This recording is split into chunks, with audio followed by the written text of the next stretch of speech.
Senate roll call, day 32, Friday, February 24th. Anderson? Here. Baldwin? Here. Barlow? Here. Whiteman? Here. Boner? Here. Bouchard? Here. Brennan? Here. Case? Present. Cooper? Here. Dockstetter? Here. Ellis? Present. French? Here. Murphy? Here. Guru? Here. Hicks? Here. Hutchings? Here. Ide? Here. Jones? Here. Kinski? Here. Kolb? Present. Landon? Here. Larson? Here. McEwen? Here. Nethercott? Here. Pappas? Here. Rothfuss? Here. Salazar? Here. Schuler? Here. Scott? Steinmetz? Here. President Driscoll? Here. Mr. President, 31 present. Thank you. Prayer by Pastor Jake Merriman, Cheyenne Evangelical Free Church. Please join me in prayer. Lord, your law is perfect, reviving the soul. Your testimony is sure, making wise the simple. Your precepts are right, rejoicing the heart. Your commandment is pure, enlightening the eyes. Your rules are true and righteous altogether, and so you are worthy of praise. God, it is an honorable calling to be a legislator. It is so primarily because it is a reflection of your prerogative and your authority to establish law. As the upside-down spindle in this Capitol building reminds us, only you are perfect, and so only you can establish law perfectly. But I pray for this chamber and the House and for Governor Gordon, that in conjunction they can do so faithfully. I pray that shortly, when this session draws to a close, that the work done here would be pleasing in your sight. And I pray that each man and woman here would have a sense of accomplishment for what he or she has contributed. I ask for your blessing for them and for their families. I ask for safety for those who will be soon traveling home. I also pray that the impact of this session would be for the good of the people of the state of Wyoming. May your goodness be mediated to us through the wisdom you have granted to these public servants whom you have called. For from you and through you and to you are all things. In Jesus' name I pray. Amen. Senator French, would you lead us in the pledge, please? Allegiance to the flag of the United States of America and to the republic for which it stands, one nation under God, indivisible, with liberty and justice for all.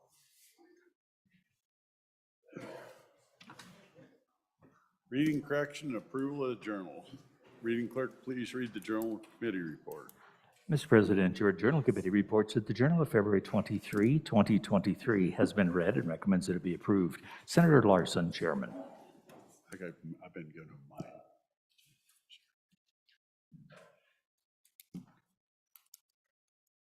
Any objections? Being none, report is adopted. Here we go. It's your last day. We got to tell you goodbye. Thank you so very much. My honor. Give that to you. Thank you. Hope you're back again next year. All right. Thank you Thanks very much. Let's give him a big thank you, everybody.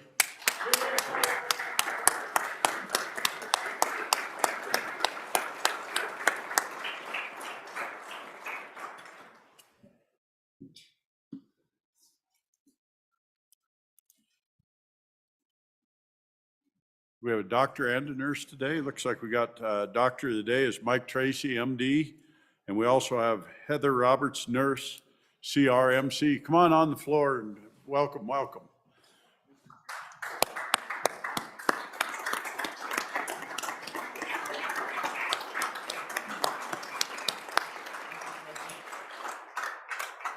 Glad to have you here. The start of the session is colds and the end of it is gunshot wounds and knife wounds. Senator Schuler.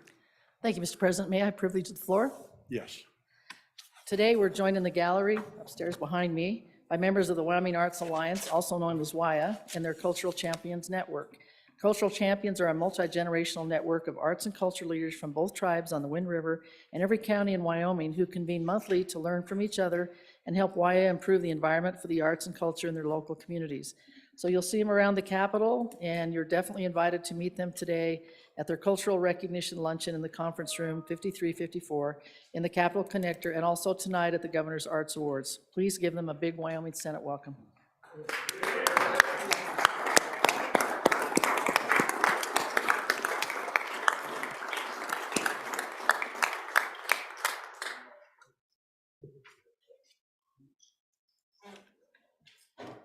Senator Larson. Thank you. You almost got caught standing up, huh? Okay, today in Wyoming history, this was a big day, folks. 1897, Wyoming accepted a grant of 1 square mile of land from the Wind River Reservation for the hot springs in what is now Thermopolis. Which chief was it? Very good. You guys did your history. You may be able to pass high school, according to Senator Larson. Quote for the day: start by doing what's necessary, then what's possible, and suddenly you're doing the impossible. St. Francis. This is the last day for bills to be recorded out of committee in the second house. Interim topics by 4 p.m. today. So if you miss out, you're out.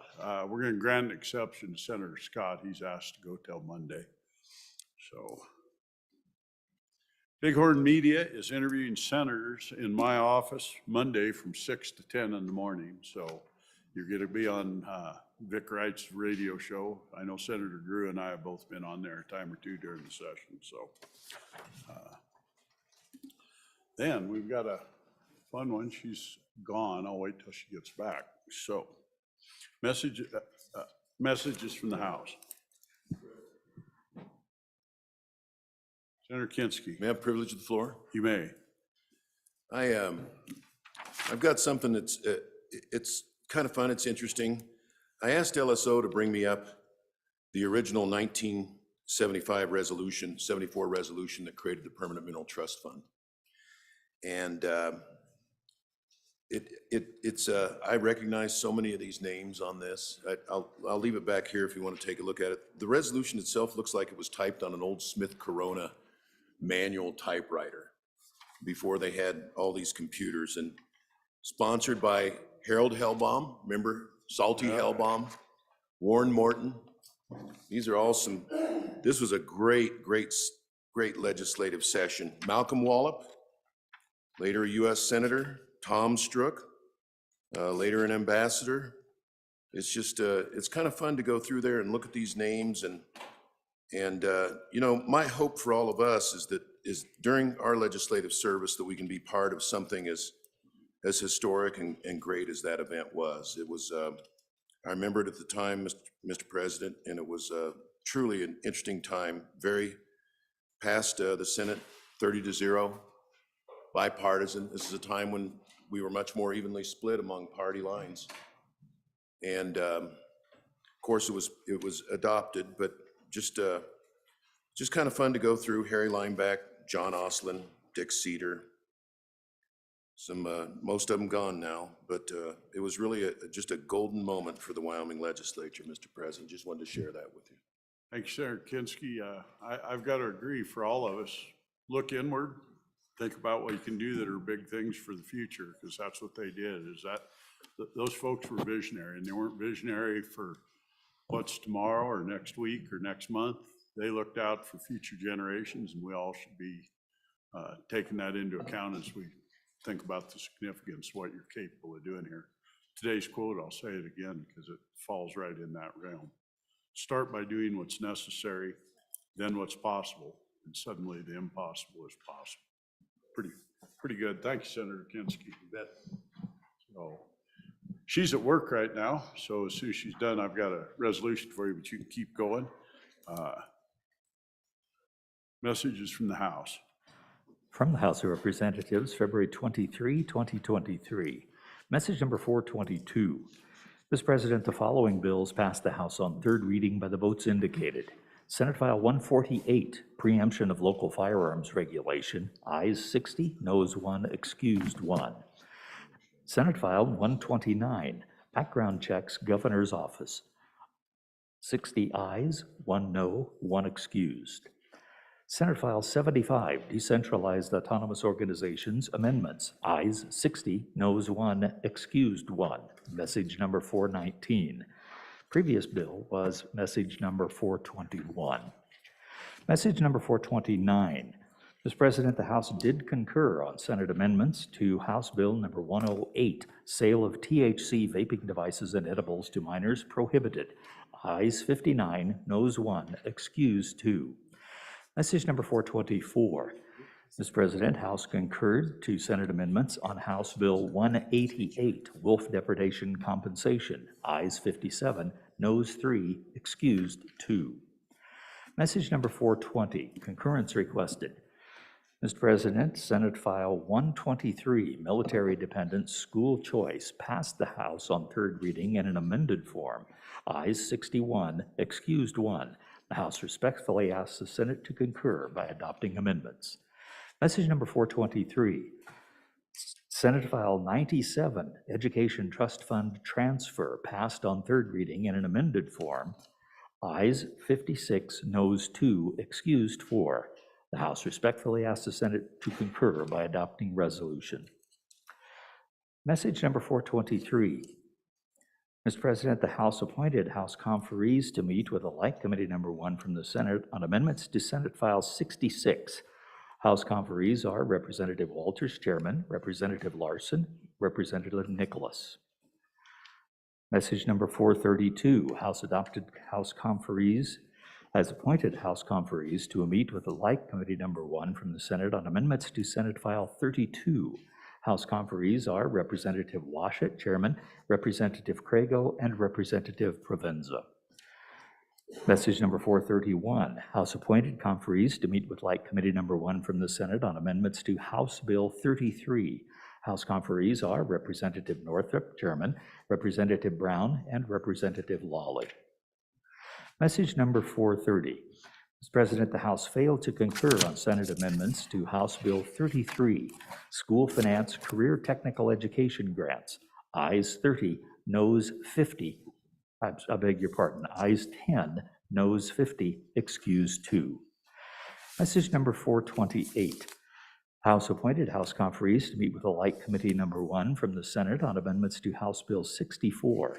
House conferees are Representative Harshman, Chairman, Representative Larson, and Representative Nicholas. Message number 427. Mr. President, the House failed to concur on Senate amendments to House Bill 64, Legislative Stabilization Reserve Account Obligations. Ayes 20, noes 41, excused 1. Message number 426.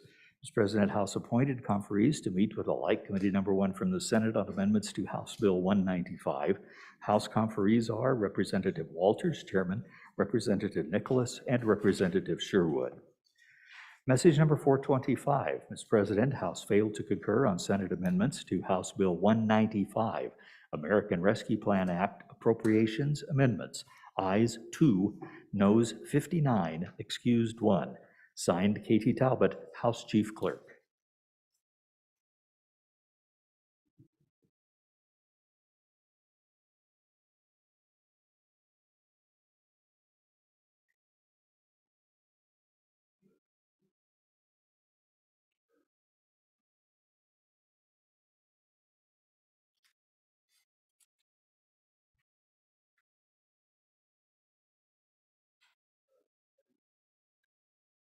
Signed and enrolled acts.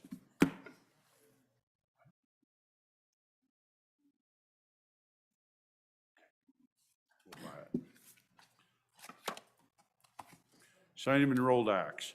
Senate Enrolled Act 54, originally being Senate File 75. Senate Enrolled Act number 54, being original Senate File 75, an act relating to corporations. I'm about to sign Senate Enrolled Act 54, originally being House File 75, or Senate File 75. I have so signed.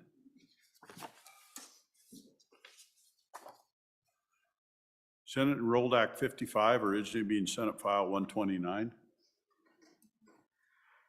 Senate File 55 being original Senate File 129, an act relating to criminal history records. I'm about to sign Senate Enrolled Act 55, originally being Senate File 129. I have so signed. Senate Enrolled Act 56, originally being Senate File 148. Senate File 56 being original Senate File 148, an act relating to weapons. I'm about to sign Senate Enrolled Act 56, originally being Senate File 148. I have so signed.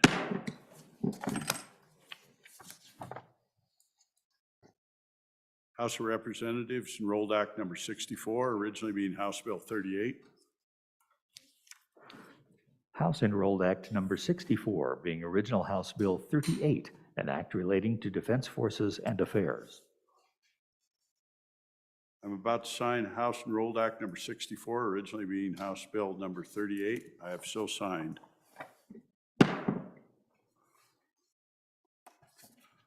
I'm about to sign House Enrolled Act number 63, originally being House Bill 59. House Enrolled Act Number 63 being original House Bill 59, an act relating to defense forces and affairs. I am about to sign House Enrolled Act number 63, originally being House Bill 59. I have so signed. House Enrolled Act number 62, originally House Bill 67. House Enrolled Act Number 62 being original House Bill 67, an act relating to motor vehicles.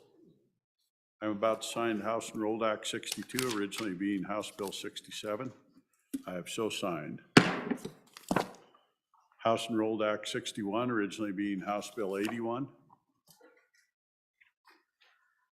House Enrolled Act Number 61 being original House Bill 81, an act relating to medical assistance and services. I'm about to sign House Enrolled Act number 61, originally being House Bill 81. I have so signed. House Enrolled Act number 60, originally being House Bill 118. House Enrolled Act Number 60 being original House Bill 118, an act relating to volunteer firefighter, EMT, and search and rescue pension account. Senator Baldwin, pay attention. I'm about to sign House Enrolled Act number 60, Senate Bill, House File 118. I have so signed. All right, nice work. I didn't realize, I sat in the House yesterday and they all cheer over their bills. We're going to start doing that here. When they sign somebody's first bill, they all stand up and cheer. So.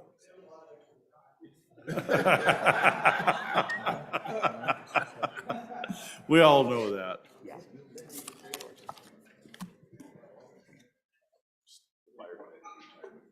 Can I have you run that? I'll give you a cup of coffee. Everybody sign that.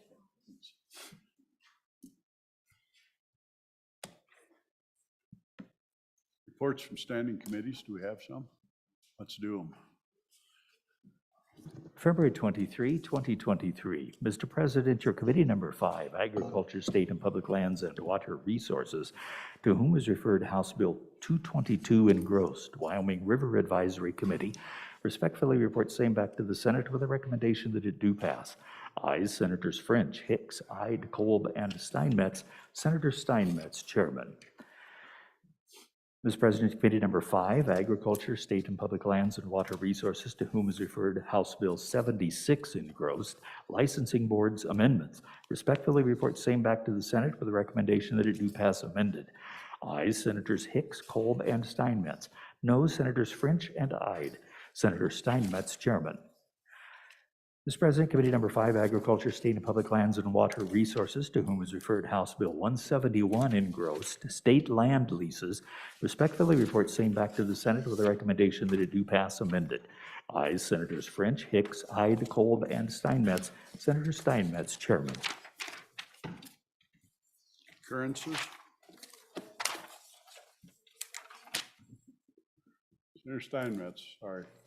Thank you, Mr. President. I would like to re-refer House Bill 222, Colorado River Advisory Committee from Ag number 5 to Appropriations number 2. There is an appropriation in the bill. Without objection, so ordered. Thank you. Senator Boner, are you ready on message number 420 on Senate File 123? Yes, Mr. President. Could we have it read in, please? Message number 420, referencing Senate File 123, Military Dependents School Choice. Senator Boner. Thank you, Mr. Chairman. I move for concurrence on Senate File 123 and ask the body to vote aye. Ladies and gentlemen, what the folks down the hall did is, as a reminder, this is our military choice or school choice for military dependents bill. What they did is they went ahead and removed the ability of local school board to deny a transfer based off of capacity issues. The idea being that, as a reminder, there's a significant limiting factor in that you have to actually file a complaint, an official complaint on base in order to be eligible. That's going to limit the amount of kids eligible at the most. I imagine no more than 10 in a given year. I think the primary school district that'd be affected has 13,000 kids in the district. So still going to achieve the objective of not having unnecessary disruption in the district while still making sure that the bill actually does something, because as we all know, our school district with the most military kids in it has significant capacity issues as well. So good improvement down the other side. I hope you can support it. I'll stand for any questions. Motion is that the Senate do adopt Joint Conference Committee Report number 1, referencing Senate File 123, and vote aye. Chief Clerk will call the roll. Concurrence, roll call vote, Senate File 123. Anderson? Aye. Aye. Baldwin? Aye. Aye. Barlow? Aye. Beitman? Aye. Boner? Aye. Aye. Bouchard? Aye. Brennan? Aye. Case? No. No. Cooper? Aye. Doggstetter? Aye. Ellis? Aye. French? Aye. Furphy? Aye. Guru? Aye. Hicks? Aye. Hutchings? Aye. Ide? Aye. Jones? Aye. Kinski? Aye. Cole? Aye. Landon? Aye. Larson? Aye. McEwen? Aye. Nethercott? Aye. Pappas? Aye. Rothfuss? Aye. Salazar? Aye. Schuler? Aye. Scott? Aye. Steinmetz? Aye. President Driscoll? Aye. Aye. Closing vote. Closing. Vote closed. On the concurrence, 30 aye, 1 no. By your vote, you have adopted Joint Conference Committee Report number 1, referencing message 420 on Senate File 123. Concurrence, excuse me. Thank you.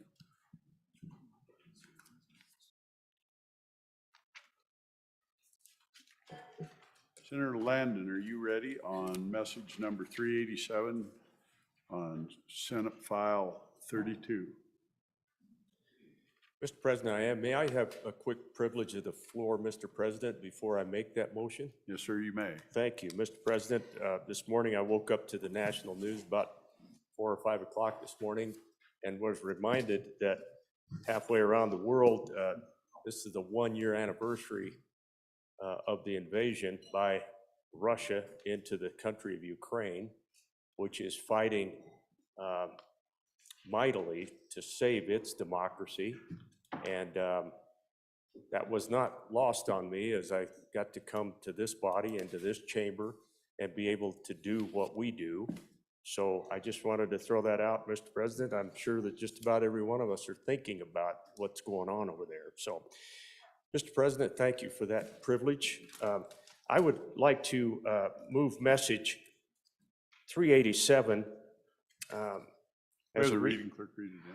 Message number 387, referencing Senate File 32, prohibiting drones over penal institutions. Senator Landon. Mr. President, thank you. I'm sorry to jump in front of the message being read. I would move message number 387, concurrence on Senate File 32, prohibiting drones over penal institutions. Fellow senators, this is a reconsideration that we are asking of you, having spent some time down the hall and in the hallways to get up to speed on exactly what the other side did. For a few more comments in that regard, Mr. President, I would ask that you call on the former chairman of Judiciary, who oversaw the work of the interim committee that brought us this bill, and if you would do that, I'd appreciate it. Thank you, Mr. President. Senator Nethercott. Thank you, Mr. President. Good senators, I urge your aye vote on the good chairman's motion. What the other chamber did, I think, is not ideal, but not passing the legislation, I think, is more harmful to the state and to the people within it. So I look forward to refining it next year, but passing this legislation now due to the extreme importance of it. So I urge your aye vote here today. Thank you. Motion is to recede from non-concurrence on Senate File 32, Message 387. The Chief Clerk will call the roll. You have been asked to vote aye.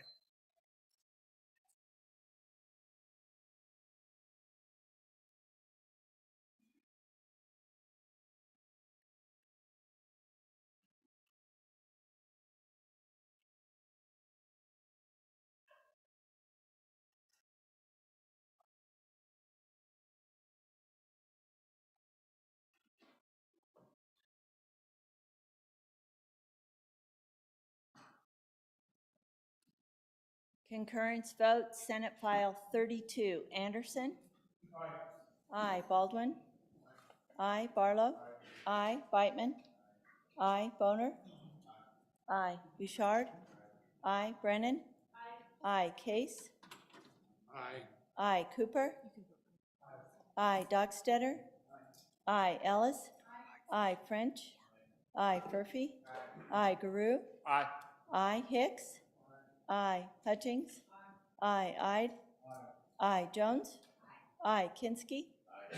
Aye. Cole? Aye. Landon? Aye. Larson? Aye. McEwen? Aye. Nethercott? Aye. Aye. Pappas? Aye. Rothfuss? Aye. Salazar?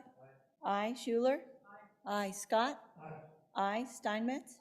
Aye. President Driscoll? Aye. Aye. Closing vote. Closing. Vote closed. Concurrence vote, Senate File 32, 31 aye. By your vote on Message 387, Senate File 32, the Senate has receded from non-concurrence.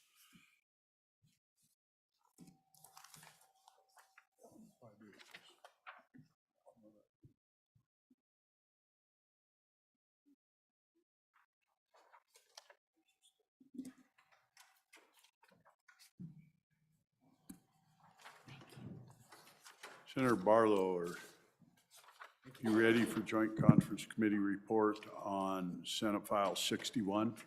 We'll have it read in.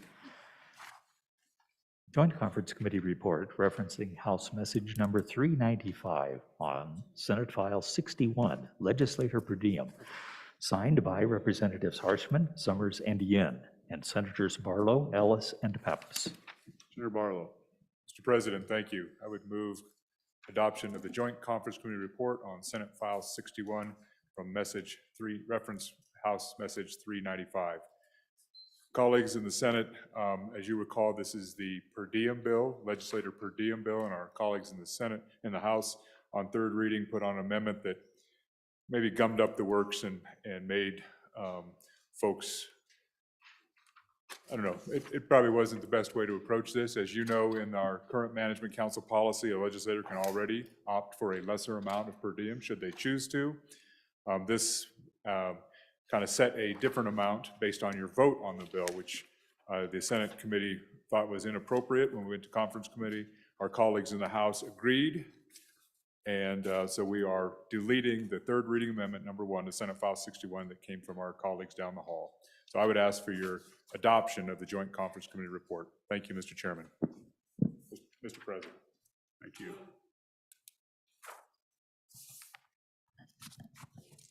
Motion is the Senate do adopt Joint Conference Committee report on message 395 on Senate File 61 and vote aye. Chief Clerk will please call the roll.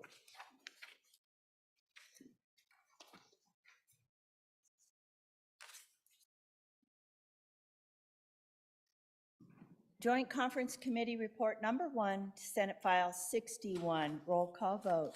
Anderson? Aye. Baldwin? Aye. Barlow? Aye. Whitman? Aye. Boner?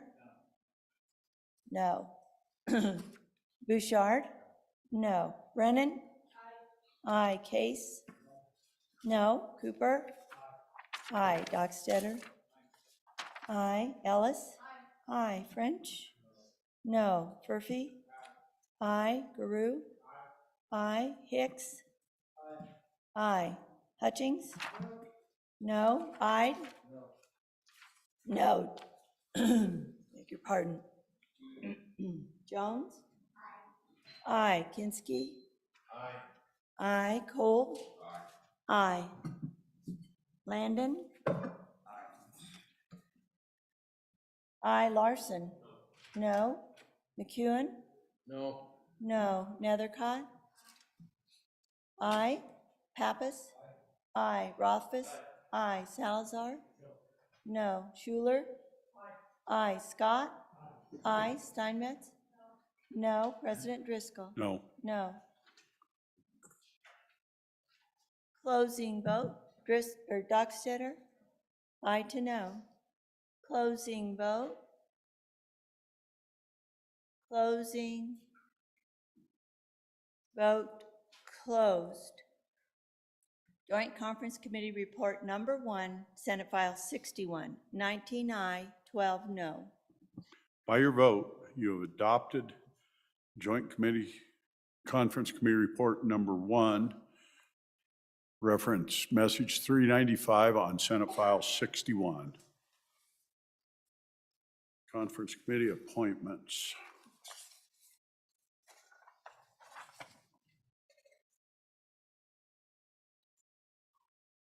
Conference Committee on House Bill 33, School Finance Career Technical Education Grants.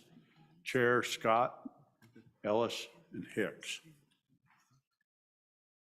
Joint Conference Committee Report Number 1 on House Bill 195, which is American Rescue Plan, Direct Appropriations, Kinsky Chair, Guru, Cole. Joint Conference Committee Report Number 1 on House Bill 64, which is Legislative Stabilization Reserve Account Obligations. Hicks, Chair, Kinsky, Ide. Senator Kinsky, can you come take the desk for second reading? Where he went. Here he comes.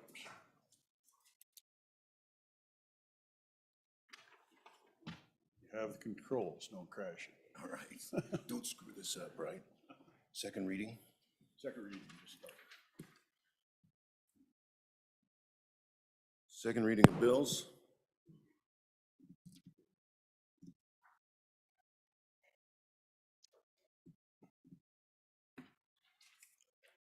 Thank you. House Bill 11, second reading of the House file. House Bill. House Bill 11, State Park Rangers Retirement. House Bill 11 having been read 2 separate times. Question is, shall the bill be read a third time? Hearing no objection, it's so ordered. House Bill 89, second reading of the House Bill. House Bill 89, engrossed, State Investment Returns Adequate Reserve Funding. Senator Hicks. Mr. Vice President, absent any objection, I would ask that House Bill 89 be laid back for 1 day. So ordered. House Bill 200, second reading of the House Bill. House Bill 200, Non-Resident Hunting Licenses Application Fees. House Bill 200, second reading of the House Bill. Having been read 2 separate times, question is, shall the bill be read a third time? Hearing no objection, it's so ordered. House Bill 208, second reading of the House bill. House Bill 208, School Foundation Program Reserve Account Investments.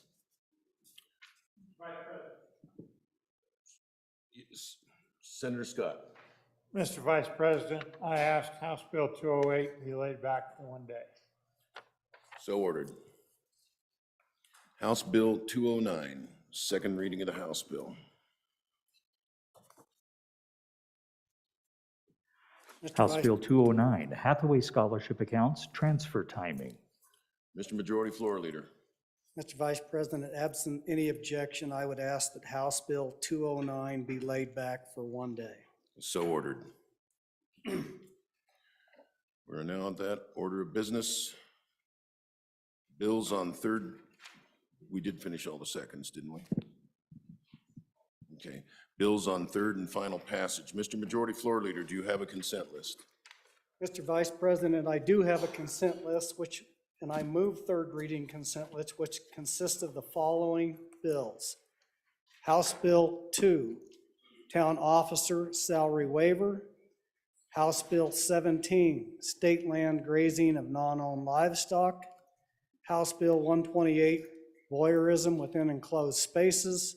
House Bill 140, Mental Health Care Access Collaborative Care Model. And House Bill 199, License Plates Decal Breast Cancer Awareness.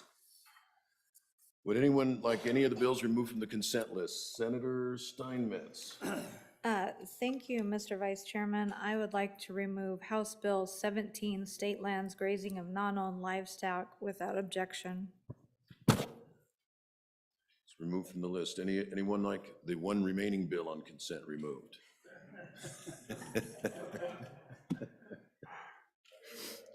Okay. Yeah, lay it back. We just, why not?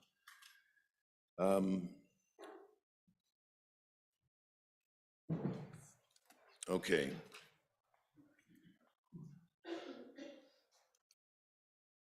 Having been read 3 separate times, the question is, shall this bill pass the Senate? House Bill 2, Town Officers Salary Waiver. Chief Clerk will call the roll. Yes.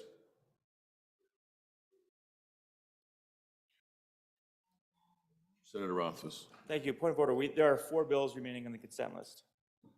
1, 2, 3. I thought these were pulled from the consent list. Might even be 5. No, 4. 4. 4. Oh, I took that, I took that gap to mean they'd been removed. I'm sorry. My bad. All right, I was misreading this list. Let's try it over again. Having been read 3 separate times, question is, shall these bills pass the Senate? House Bill 2, Town Officer Salary Waiver. House Bill 128, Voyeurism Within Enclosed Spaces. House Bill 140, Mental Health Care Access Collaborative Care Model. And House Bill 199, License Plate Decal Breast Cancer Awareness. Chief Clerk will call the roll.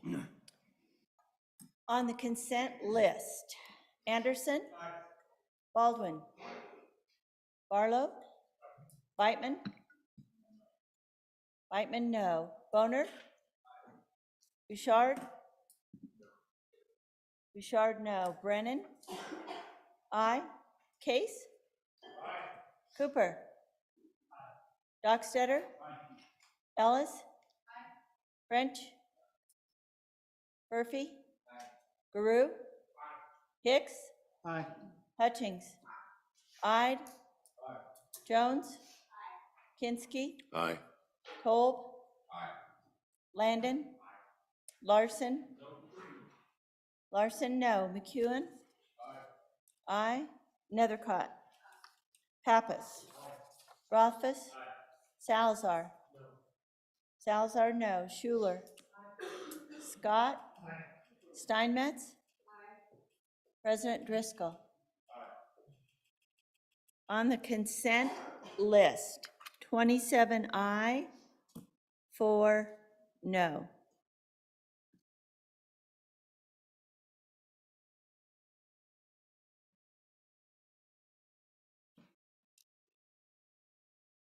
House Bill 2, are there any changes? Rothfuss? Aye to no.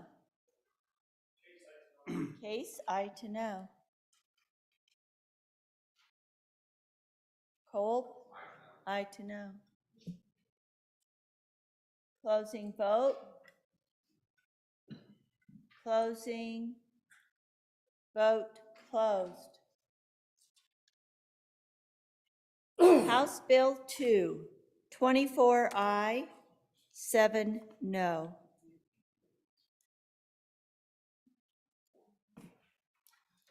House Bill 128, are there any changes? Beitman? No to aye. Salazar? No to aye. Bouchard? No to aye. Larson? No to aye. Closing vote. Closing. Vote closed. House Bill 128, 31 aye.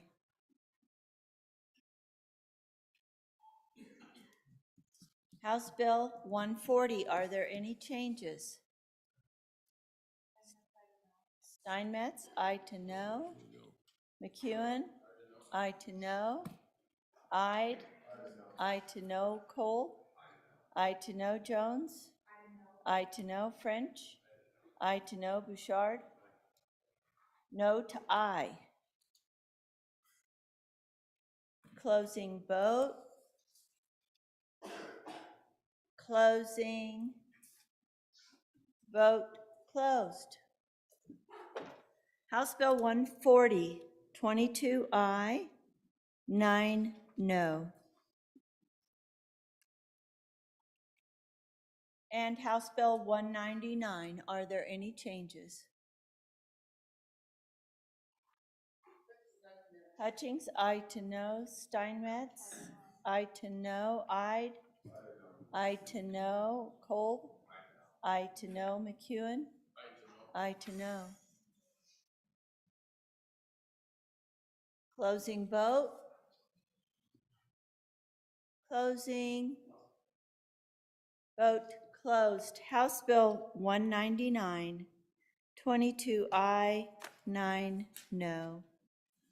Having received the affirmative vote of the majority of the members elected to the Senate, House Bill 2, Town Officers Salary Waiver, House Bill 128, Voyeurism Within Closed Spaces, House Bill 140, Mental Health Care Access Collaborative Care Model, and House Bill 199, License Plate Decal Breast Cancer Awareness, have passed the Senate. What's our next file here?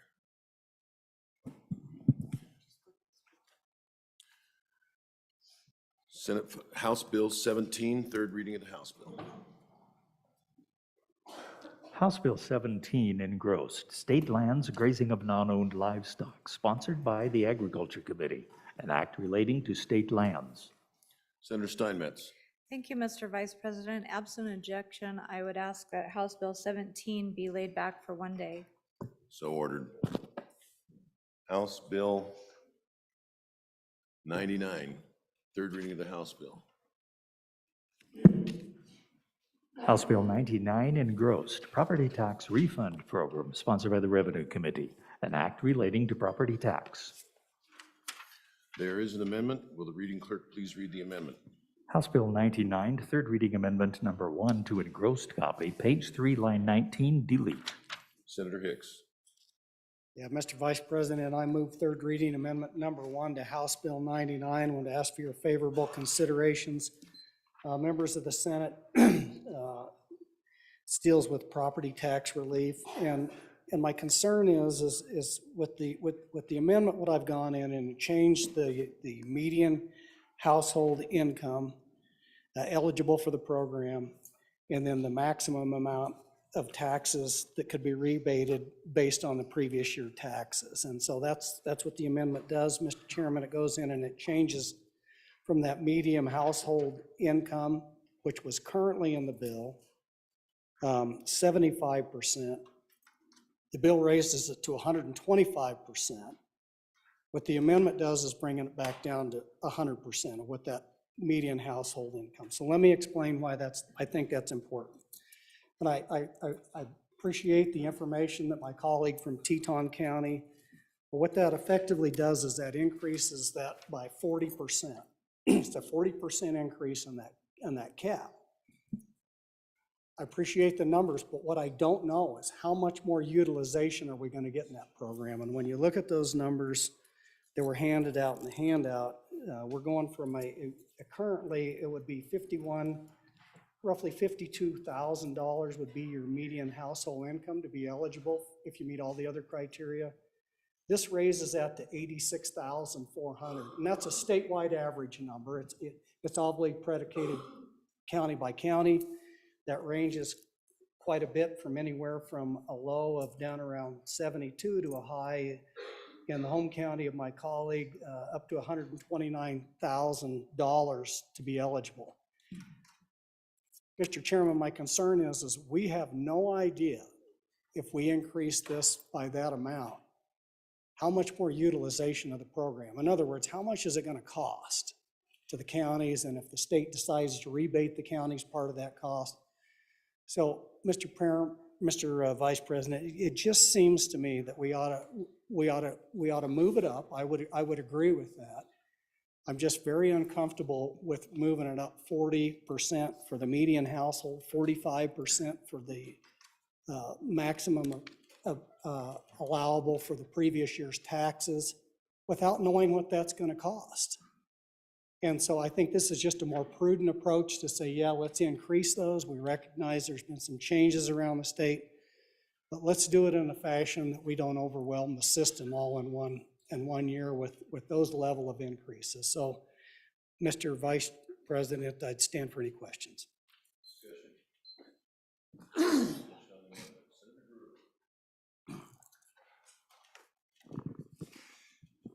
Thank you, Mr. Chairman. I'm against the amendment. The purpose of this bill, as we've talked through the first two readings, is to try our best to get relief targeted to the people that it needs to go to, the people who need it most. When this went through committee and went through this process, the 125% of median income was arrived at, and like I say, there was a lot of talk about raising it to 140, Mr. Chairman. There was even talk about raising it to 185. But we settled back, it was settled back at 125. Once again, just a simple, like going through the numbers, and you've got those handouts that I gave you before, where you just track down the 125% of 22 gross median household income, and then look in the counties where the tax has gone up the most, whether in dollars or percentage. This just is an attempt to try to cast that net wide enough to get working people, middle-class people, people who need income or property tax relief the most to qualify for this program. I'm talking about counties that surround our national parks, counties that are getting historic growth right now. One of the communities that we are in today, and that's kind of the bottom line, and that's what we've tried to do. And in the fiscal note, it did say the Department of Revenue said that they thought that $2 million would cover what the original bill said. We did move that up. So in total transparency, I don't think that number is the coin of the realm. What is the number? Higher than that, but lower than what you might think it will be. I also heard that talked about in another tax bill we talked about this year. There were things we don't know, but we were told not to be scared of boogeymen and be scared of things that go bump in the night. And my submission to you is that we came down here, and this year we've got over 10, I know, tax bills in front of us. How many do we have left? Once again, look on your purple sheets. I don't know. But what I do know is that we've got right now in hand, we've got moving forward an amendment, a constitutional amendment to help our seniors that passed out of this body and the other side. We've got another tax bill that's out there that we'll see what happens. And then we have this bill right here that's what I know we have in hand. And this bill at 125% helps the people who need it most. On and against the amendment, and I urge you to resist it. Thank you, Mr. Chairman. Senator Cole. Thank you, Mr. Chairman. On and for the amendment. I posed a few questions the other day I really didn't get any answers to. And that was just how much is this going to cost? So I want to just peg it at 10 million. If I'm going to look at what this means in the area of the Sweetwater, $97,000. That's a poor person? I think they're doing all right. I think they're doing just fine. We're trying to help impoverished folks. I'm all for that. But this is not that. This is something entirely different. On for the amendment, Mr. Chairman.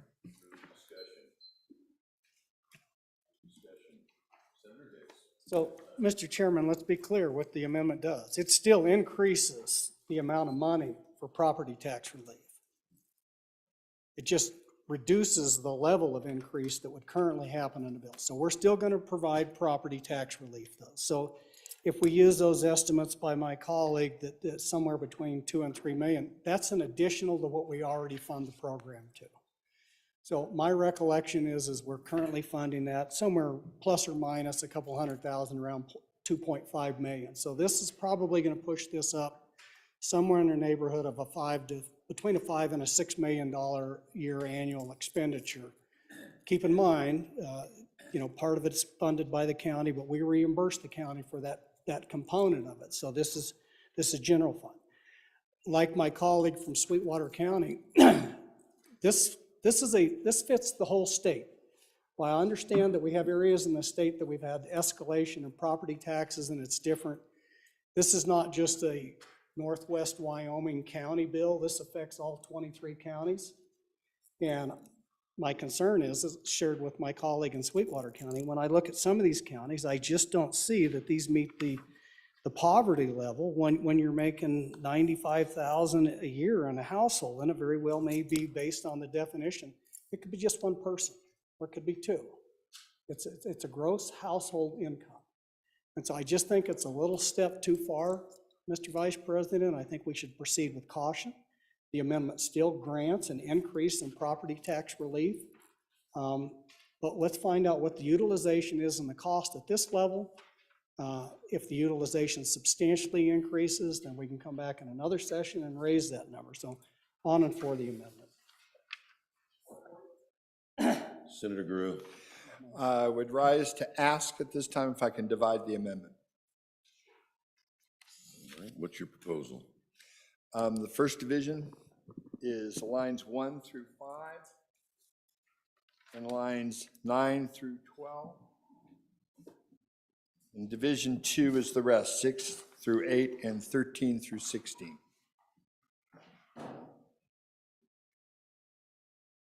Do that one more time. Oh, I'm sorry, one more time. Division 1, lines 1 through 5 and lines 9 through 12. 9 through 12. Okay. Division 2, 6 through 8 and 13 through 16. Okay, that's divisible. Which would you like to take? The first division. Or actually, Let me take a look here. Mr. Chairman? Yes, sir. Would it be all right to take the second division first? I had somebody raise a question. I think it's divisible. Okay, yes, you can take the second division first. Senator Grew, on Division 2. Division 2. Division 2 actually cuts the amount from 90% that you're eligible for to 75%. On and 4, I do understand where the good bringer of the total amendment's coming from. And while, and the good senator from Sweetwater County, we can throw out numbers. I think then that we just cut you $10 million. I think it's $4 million, cut it to 2. You think it's 10, we cut it to 5. We can use numbers and pull them out of the hat. the bottom line is that this cuts the amount of dollars that will go. And then that will, I think, address a large part of the concern of the bringer of the amendment. And I think that then we could come back and take a look at this as it goes forward. So I urge an aye vote on Division 2. Further discussion on Division 2. Further discussion on Division 2. Impacts the budget. Clerk will call the roll.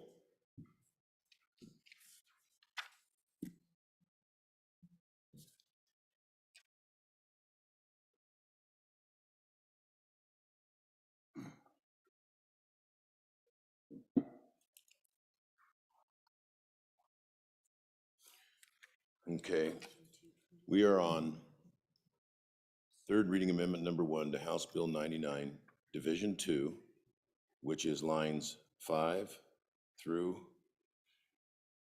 7. Lines 6 through 8, and lines 12 through 16. 13 through 16. Clerk, call the roll. Third reading amendment number 1 to House Bill 99. Division 2. Roll call. Anderson? Aye. Baldwin? Aye. Barlow? Aye. Beitman? No. Boner? Aye. Bouchard? No. Brennan? Aye. Case? Aye. Cooper? Aye. Dockstetter? Aye. Ellis? Aye. French? No. Furphy? Aye. Guru? Aye. Aye. Hicks? Aye. Aye. Hutchings? Aye. Ide? No. Jones? No. Kinski? No. No. Cole? Aye. Landon? Aye. Larson? No. McEwen? No. Nethercott? Aye. Pappas? Aye. Rothfuss? No. Salazar? No. Schuler? Aye. Scott? No. Steinmetz? Aye. President Driscoll? Aye. Closing vote. Close. Barlow? Aye to no. Closing. Vote closed. Division 2, 19 aye, 12 no.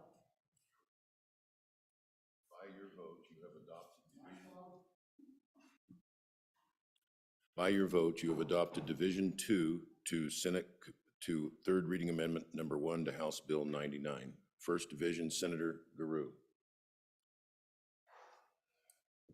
Thank you, Mr. Chairman. On and for Division 1. Now, we just cut the amount, so I hope that allays some of your concerns. Once again, the median income, though, is very, very important to this entire equation. In the counties that need it most, for the people who need it most, this is critical. Because at 100%, frankly, in some counties, no one will qualify who can afford to own a home. And that's, I didn't think, what we were shooting for. And if it's maybe 1 or 2 counties today, the reason why there's all these tax bills around is because it's affecting more people every single day. So, vote yes on this amendment. Let's get the people who need the relief the most. Let's offer them the help they need. And then as we move forward, we can adjust. If other tax bills pass, we can eliminate. But what we won't be able to do tomorrow is go back if nothing passes and go home empty-handed. Vote aye on the first division, or vote no on the first division. I'm sorry. You have it right. No, I'm sorry. Vote against the first division. I did it again. I always do that once a session. Once a session. Against the first division. Sorry, thank you. Say that one more time. Okay. Vote no on Division 1. Thank you. Further discussion. Senator Hicks. Mr. Vice President, I really do want to help my friend out, and he was right the first time. You know, he's a little confused over there, but he was right the first time. Vote aye on Division 1. So here's it's still the same thing. So this is for existing homeowners that have to meet this median criteria to be eligible for the program. What we just did, reduce the amount of money that's available that each one of those folks that are going to be, it did not change the level of eligibility. So you still have the same number of people are going to file for property tax relief. They're just going to get a little bit more money with the action we just took. So that's the net effect. And I understand the issue over in the northwest part of the state, but this affects every part of the state. And again, I would come back, like my colleague from Sweetwater County pointed out, I don't know that somebody that makes $90,000 a year should meet the criteria for the eligibility in this program. And so on and for Division 1, Mr. Chairman. Further discussion. Senator Groove for your final time. On and against. Let's lead off with the right way to say it. On and against. We have heard in this body, in this session, a lot of talk. We've heard talk about inflation. The cost of inflation has us in its grips. The cost of a tank of gas now costs more than our per diem. The cost of a loaf of bread, the cost of eggs, the cost of goods, healthcare services, everything up, up, up. Who's at fault? I hear many names. I hear many people blamed for this. So these costs, they're escalating, escalating, escalating. What are we to do? Well, we come now with tax relief. We come now with a way to apply it to the people who need it most. And we need to take account. Yes, those of us who've been around here for a few years, see one of our colleagues from down the hall send a list of every state employee that makes over $80,000, as if that's some magical number. Well, let me tell you, folks, Mr. Chairman, good members, times have changed. No, I submit to you, a family of 4 at $90,000 in a lot of counties in this state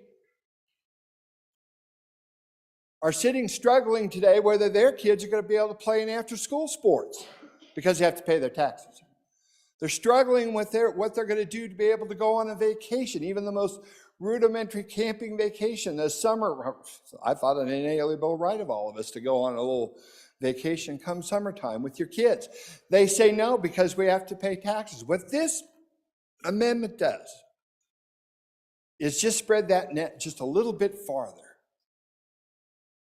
And so if you believe what we've been told about inflation, if you believe what we've been told about the prices of gas and other things, prices of homes, prices of health insurance, prices of things that we do every single day, the kitchen table issues that the people of this state are dealing with, you need to be against this amendment, on and against the amendment. Thank you, Mr. Chairman.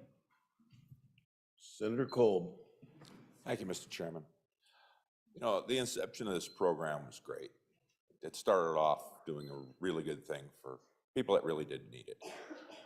Now, if you're going to ask me to feel sorry for somebody who's a millionaire, owns a multi-million-dollar piece of property, not so much.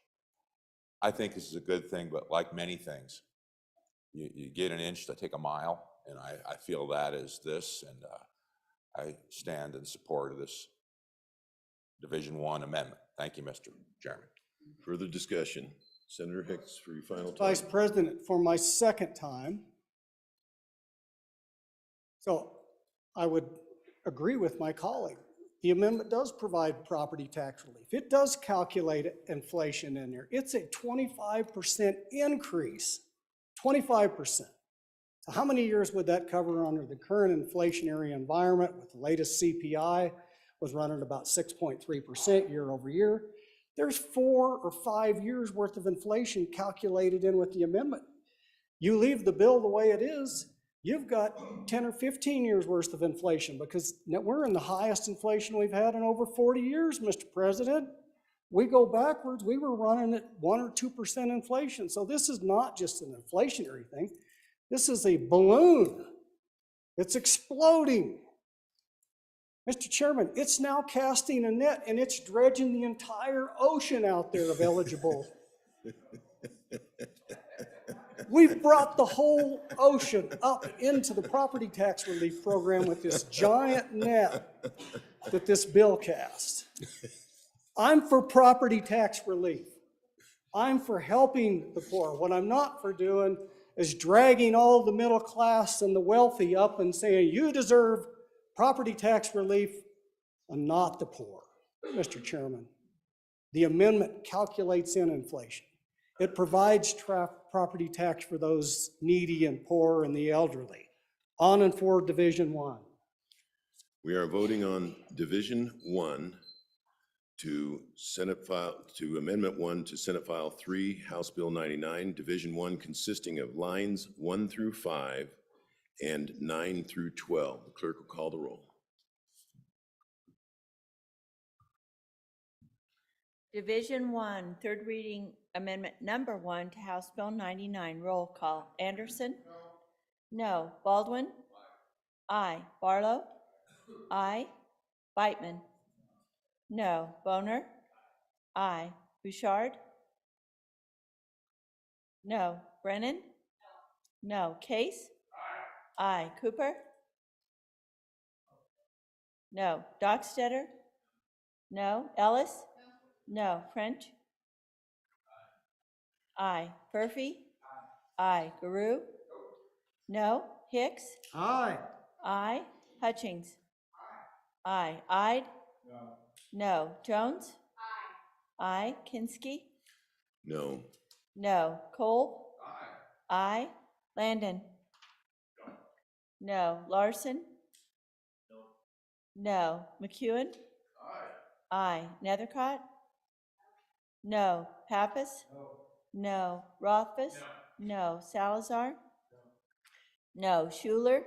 No. Scott? Aye. Steinmetz? No. President Driscoll? No. Closing vote. Closing. Vote closed. On Division 1 of the amendment, 12 aye, 19 no. By your vote, you have failed to adopt Division 1 to third reading Amendment 1 to House Bill 99. Back on the bill. Discussion. Senator Beitman. Thank you, Mr. Chairman. I think I'll be on and against, and here's why. We had a record surplus this session of well over $1 billion. Money we took in above and beyond what our government needs to function. And we're sitting here in the House of Lords talking about who is worthy of a tax cut, who deserves a tax cut, who doesn't deserve a tax cut. And I find it offensive to the voters who demanded us to come down here and give everybody tax relief and property taxes. Not picking people we think are more deserving of others, people who need it, who I think need it versus who you think need it are different people. But here we are, all high and mighty, get to tell you, oh, you deserve a tax cut. But your neighbor, no, she doesn't. This is not the way to go when we're sitting on all this money.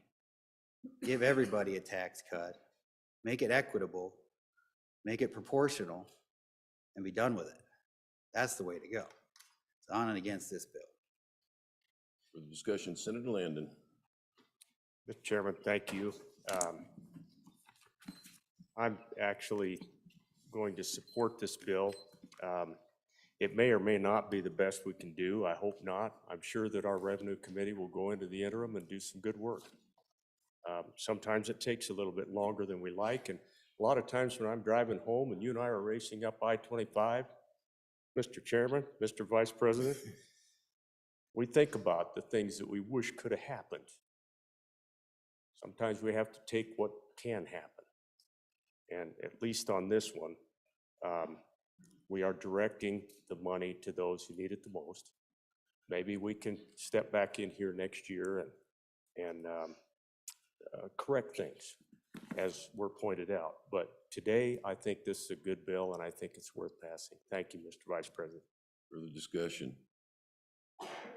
Senator Schuler. Thank you, Mr. Vice President. Again, this program, just to point out again, has been in place. This is not a new program. Yeah, we've changed some of the requirements, but it's a program that's been in place that has been working, at least when we funded it, and then we didn't. And we do have billions, and we put billions in reserve, and the state is looking good. There's a lot of folks out there that are not looking quite so good. And as was mentioned by the good senator from Teton County, there are folks that are having a tough time trying to figure out what to pay for, what not to pay for. But you've got to have gas, you've got to have food. There's a lot of things you've got to have. What I find that's probably best about this bill, it is targeted. It has some requirements. I think it gets to the people that need it. And really what I find more concerning is if we have tax bills out there, which I don't know how many of them still are alive, but that give everybody a tax cut, including a billionaire and a multimillionaire. That to me is really more concerning than these folks that are going to get a tax relief on this. Thank you for the bill. Thank you, Senator McEwen. Thank you, Mr. Chairman. Took me about 3 minutes looking through this bill to figure out how I'm going to get a property tax refund next year. It doesn't do what you think it does. It's going to help a lot of people you don't want to help. I'm telling you, come see me afterwards, and I too will show you, if you own your own business, how you can qualify for this. On and against. Thank you, Mr. Chairman. Senator Salazar. Thank you, Mr. Vice President. So one of my top priorities this session was to give broad property tax relief to the people that I represent.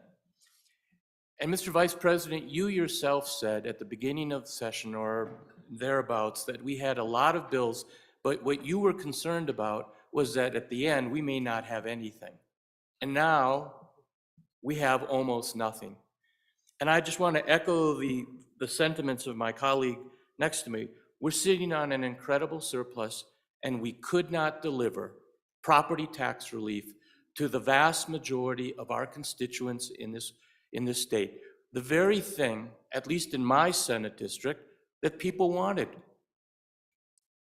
This is not the answer. The answer was broad property tax relief. And I know that we went through constitutional issues of why certain bills could not be voted for. I'm just very disappointed that at the end of this session, the very people who we wanted to help, we could not help. Further discussion. Senator Guru. Thank you, Mr. Chairman. Good debate. I think this has been it's been a subject that we've all been wrestling with all session long. And I appreciate a lot of what's been said here, Mr. Chairman. I really do. To my friend across the way near the Bighorns, I couldn't agree more. I was a supporter of a piece of legislation that would give more broad tax relief, and still may happen. And I do agree with the sentiment. We owe it to ourselves, when we listen to our constituents, come down here and try to do something. But this is the process that we're given, and we go through this process. And here we are with this bill at this time, right now. And what do we know? What do we know is that this gives targeted relief to the people who need it most. 1. 2, we know that it's in front of us and we control its fate. 3, we can go home and say, well, it didn't give you nothing. We tried our best. Or we can say we did our best and we gave the people who need it most something. And then we can come back and build on that. Once again, it's been said, this is a program that already exists, a program that seniors today are getting meaningful relief from.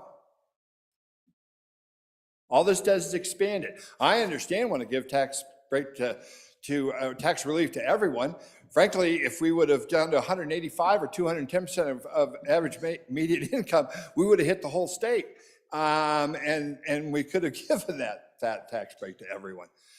But we didn't do that. We tried to work in a targeted, measured way because we heard through the process, don't spend too much. We can't go too far. So this is the vehicle in front of us. I urge you, folks, this is the bill that will help the people who need it most, middle income folks, our teachers, our firefighters, first responders, people that are working every day that are struggling at their kitchen table with their issues, their costs right now. Vote aye on the bill. Thank you. Senator Nethercutt. Thank you, Mr. Chairman. On and for the bill.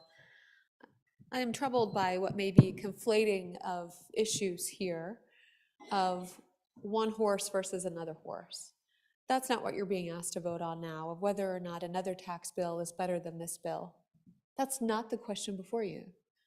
The question before you is whether or not the program that's currently in place should be expanded and continued to be funded in a way that we have historically done.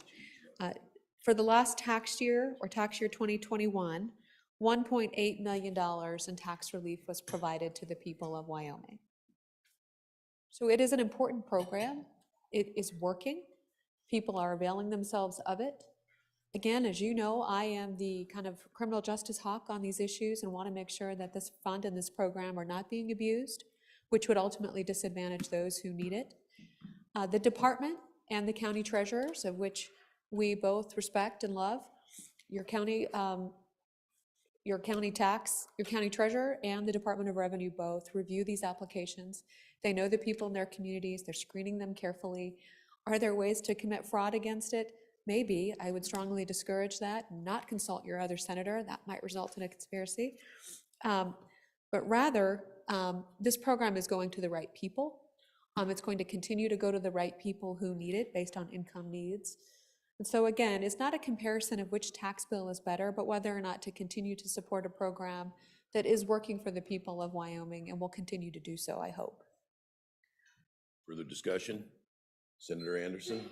Mr. Vice President, on and for the bill, we heard in committee that there was in the 2021 era that awarded 1.8 million, there was 4,295 applicants, of which 3,085 qualified. So it is pretty wide ranging. We heard from various counties that they were experiencing a lot of their constituents using this program and wanted to continue it. So on and for the bill. Further discussion? Further discussion? Hearing none? Oh, I'm sorry, Senator Dockstader. Thank you. Got a note from my assessor this past week, said, hang on, it's going up again. That's in addition to all the increases we've had. And I feel very disappointed in the legislature this year, because if there was one thing that we came down here for, it was to find some property tax relief. And there are some possibilities out there. We've had a lot of confusion. Does a resolution mean a bill? No, resolution was just setting it up to further fix the problem in a coming election. But unfortunately, there was a lot of confusion around that. Or there was confusion of, there was concerns of, do we leave this bill on the side because we might have less money for our schools or less money for local governments? I can promise you, those people sitting around that kitchen table you're just talking about, they're not so concerned about that. They're concerned about that envelope they get and open it up and say, again, another rise, and all I've been doing is sitting here trying to mind my business, raise my family in Wyoming, and on a basic salary, and I'm hit with this year after year. This is not perfect, but I know in my country, because we're going to see, our assessor said maybe 20%, maybe more. I suggest they'll turn to this more. We just got their attention one more year. And if we don't come out of this session with either this or another piece of legislation that may be considered out there, and I know we don't refer to that, but there's some others out there that we better walk out of here with some solutions, or you're going to go home and hear about it. This is one method of doing it. It's not my favorite, but I'm going to put this in the briefcase with an aye vote, take it home. Thank you. Senator Coleman. On and against. Good program has gone too far. I think it's time to rein this thing back in again. Think about it a little bit more, and I certainly wouldn't want to predicate anything I vote on a future bill that may come or not come. Certainly wouldn't do that. And there will be a price to pay if I come home with this kind of vote. So on and against. Thank you, Mr. Chairman. Discussion. Senator Rothfuss. Thank you, Mr. Vice President. On for the bill, and we have had a lot of focus this session, rightfully, on the increases in property tax and on the challenges that our constituents have faced in light of these increases. And we've had many pieces of legislation, many opportunities, a great deal of very good debate in this chamber. And there really aren't a lot of tools left for consideration. My good colleague from Fremont County raised the idea of what to bring home, making promises to constituents. And I think we've all made those promises that we would try and provide property tax relief through this session. And this is a circumstance where maybe it's not perfect. Maybe we can't go home with each of our ideals on what the property tax reform is going to look like. But one thing I can say, Mr. Vice President, is that everyone that I've heard from of my constituents that have raised concerns over the past couple of years, every one of those constituents would be covered by this piece of legislation. All their needs are going to be addressed by this piece of legislation. And those are the ones that I'm the most concerned about. I know it doesn't get everyone. I get that. But not everyone is in as dire of need. Not everyone is feeling it the same way. This is a case where perfect is the enemy of good. We might not get universal tax relief, but at least being able to bring this home, look in the eyes of our constituents, those most in need, and being able to say, hey, we did bring relief home, as you asked. We focused on those most in need, we prioritized, and we secured that relief. This is a win, Mr. Vice President. This is a win for the people of the state of Wyoming, for our constituents. Even if it's not perfect, it's a win.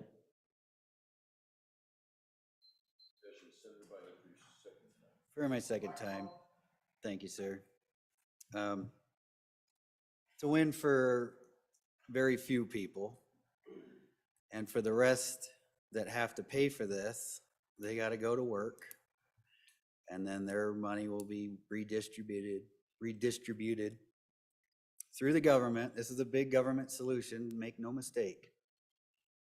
This is big government at work. This is big government telling you if whether or not you're deserving of this, number one, and the means test, that's big government. And it's taking money from the people that earn it and give it to the people farther down the scale, the wage scale. And we're gonna arbitrarily draw those lines because we're smarter than you, and we're gonna figure it out for you. We don't trust you with your own money. We do. We're gonna hold on to every last penny here that comes through this body. We're gonna have to just clutch it. Can't give it back. Huge surplus. This is just the big government way to go. And that's why I'm against it. I think there's a much better solution. If this is all we come back with, we'll all hear about it. Trust me. There'll be some very interesting public forums here in the next couple of months. If this is all we come back with, on and against.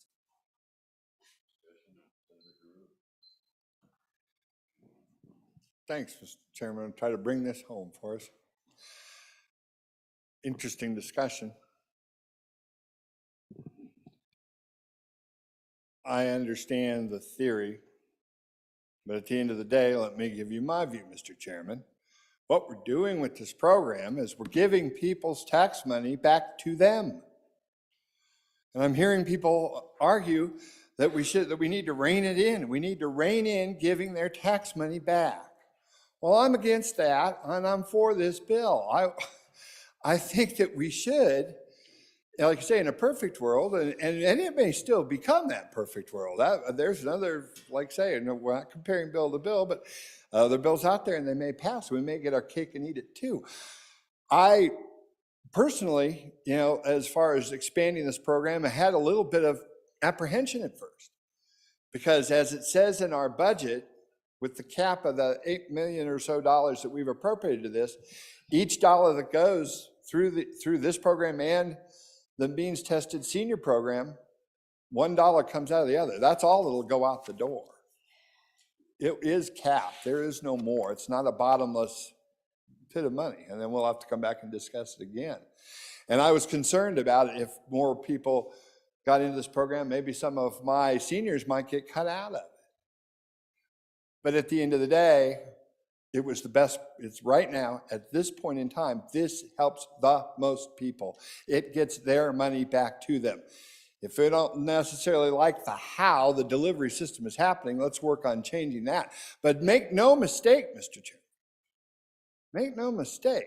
We are giving the tax dollars of our citizens back to them, on and for. Thank you, Mr. Chairman. Discussion. Ready for the question? House Bill 99, having been read 3 separate times. House Bill 99, having been read 3 separate times, the question is, shall the bill pass? Chief Clerk will call the roll. House Bill 99, third reading roll call. Anderson? Aye. Baldwin? Aye. Barlow? Aye. Beitman? No. Boner? Aye. Bouchard? No. Brennan? No. Case? Aye. Cooper? Aye. Dockstetter? Aye. Ellis? Aye. French? No. Furphy? Aye. Guru? Aye. Hicks? No. Hutchings? No. Ide? No. Jones? No. Kinski? Aye. Aye. Cole? No. Landon? Aye. Larson? No. McEwen? No. Nethercott? Aye. Pappas? Aye. Rothfuss? Aye. Salazar? No. Schuler? Aye. Scott? Aye. Steinmetz? No. President Driscoll? Aye. Closing vote. Closing. Vote closed. House Bill 99, 18 aye, 13 no. House Bill 99, having received the affirmative vote of the majority of the members selected to the Senate, House Bill 99 has passed the Senate. House Bill 103, third reading of the House Bill. House Bill 103, Political Party Affiliation Declaration and Changes, sponsored by Representative Haroldson, an act relating to elections. And we have several amendments. The clerk will read the first amendment. House Bill 103, third reading amendments number 2, page 1, line 3, after. Senator Rothfuss. Thank you, Mr. Vice President. Mr. Vice President, we've had great debate on this bill, and a lot of the debate has focused on concepts of fairness and the ideal of one particular political party, which is not necessarily consistent with other political parties in the state. I wanted to bring back the opportunity after the discussion we've had to allow political parties to opt out of the restrictions that are in House Bill 103. I think it's important for us to have that discussion and that debate because it does get to the heart of the legislation, of the concept. And I guess before I go any further, Mr. Chairman, or Mr. President, I should move third reading amendment number 2. Yeah, we're on 2 because we did one the other day, to House Bill 103 and ask the body's favorable consideration. So with that motion, this once again simply provides that political parties that do not wish to restrict citizens of the state of Wyoming from joining those parties have the capacity to opt out. Mr. Vice President, reflecting on our First Amendment constitutional right to free speech and political assembly, in my view, and I think in a court's view, House Bill 103 without this amendment would be prima facie unconstitutional, probably a chip shot and probably immediately enjoined. By allowing political parties the opportunity to opt out of the restrictions, you then provide the freedom of assembly, and it actually, Mr. Vice President, probably saves the bill's constitutionality, at least in this capacity. So I wanted to provide one more opportunity to adopt this amendment and encourage the body to support this third reading amendment on House Bill 103. Thank you. Senator Beitman. Thank you, Mr. Vice President. On and against, this would be a good bill draft idea for another day, if the bringer so chooses, but that's not what this bill's about. And on the constitutionality of it, if he's suggesting that this bill draft that we're voting on, this idea that we're voting on is unconstitutional, then our current law is unconstitutional, because our current law already has blackout restrictions of when you can and cannot change your party affiliation. So the principle of that's already in our statute. All we're doing is changing the amount of days that blackout period exists. We already have a blackout. So if that's unconstitutional, then our current law is already unconstitutional, Mr. Vice President. On and against. Senator Case. Mr. Chairman, to the point of the blackout provision we have in Wyoming right now, there was discussion the other day that had changed around a lot. Actually, it hasn't. Since 1973, and they don't have the ability to search the statutes before that easily via computer, it has been at 30 days. And then we changed it to make it to reduce the amount a few years ago down to no less than 14 days. But the purpose of that blackout period is nothing about parties, Mr. Vice President. It's about the clerical necessity of formulating the tab books. The fact that the clerks, especially in previous times, had to have manually update these tab books. And so that is the purpose, so that there's not moving in and out, so they can get a tab book that reflects accurately the party memberships and take that to the polling places. It has nothing to do with a other kind of restriction. So the argument that what we're doing now somehow disenfranchises, it's a clerical necessity to conduct the election. And I think it's really significant that we have not changed this in decades, since even before our good colleague from Natrona County was in the Wyoming legislature, 5 years before that. We never, and we've been through, we've always had a more divided party makeup than we have now, and we never sought to change that. But now that we have the most single representation by a party ever in the state's history, I submit to you, we want to make it even harder. Thank you. I support the amendment. Senator Scott. Mr. Chairman, just one historical note. I believe there was a time in the 1920s when the minority party was down to one member. I stand corrected. I stand corrected. I was not there.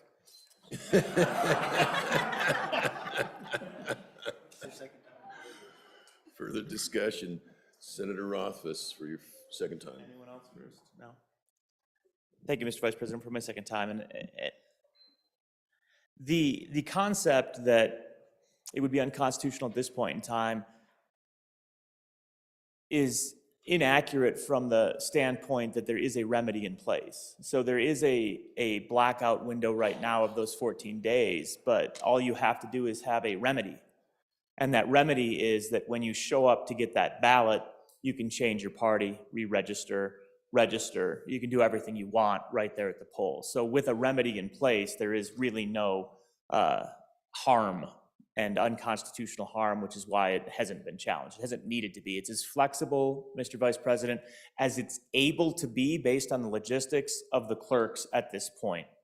As my good colleague from Fremont County noted, the only reason for the current blackout window is a logistics challenge, and with a remedy in place at the poll, that's fine. Nobody's going to file a lawsuit against the current system. It's a great system. It's as open as a partisan primary process can be. That'll be very different if we pass House Bill 103. I think lawsuits are in order when you specifically preclude the possibility of registration as of a certain date for literally months, for a quarter of a year. When you restrict assembly for a quarter of a year without it being for logistical purpose, but only for political purpose of one party, based on one party's interests, at the rejection of other political parties, that's the cause of your lawsuit.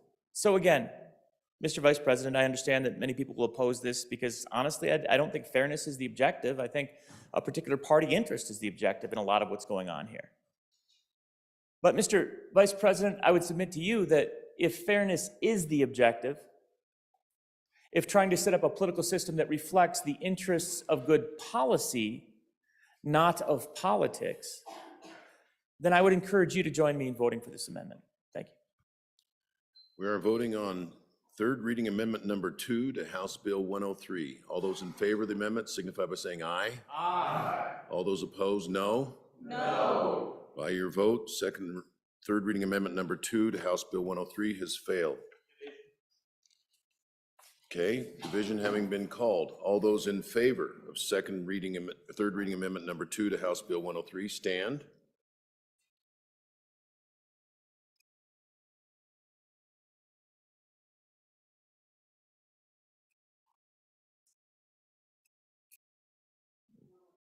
All those opposed, please stand.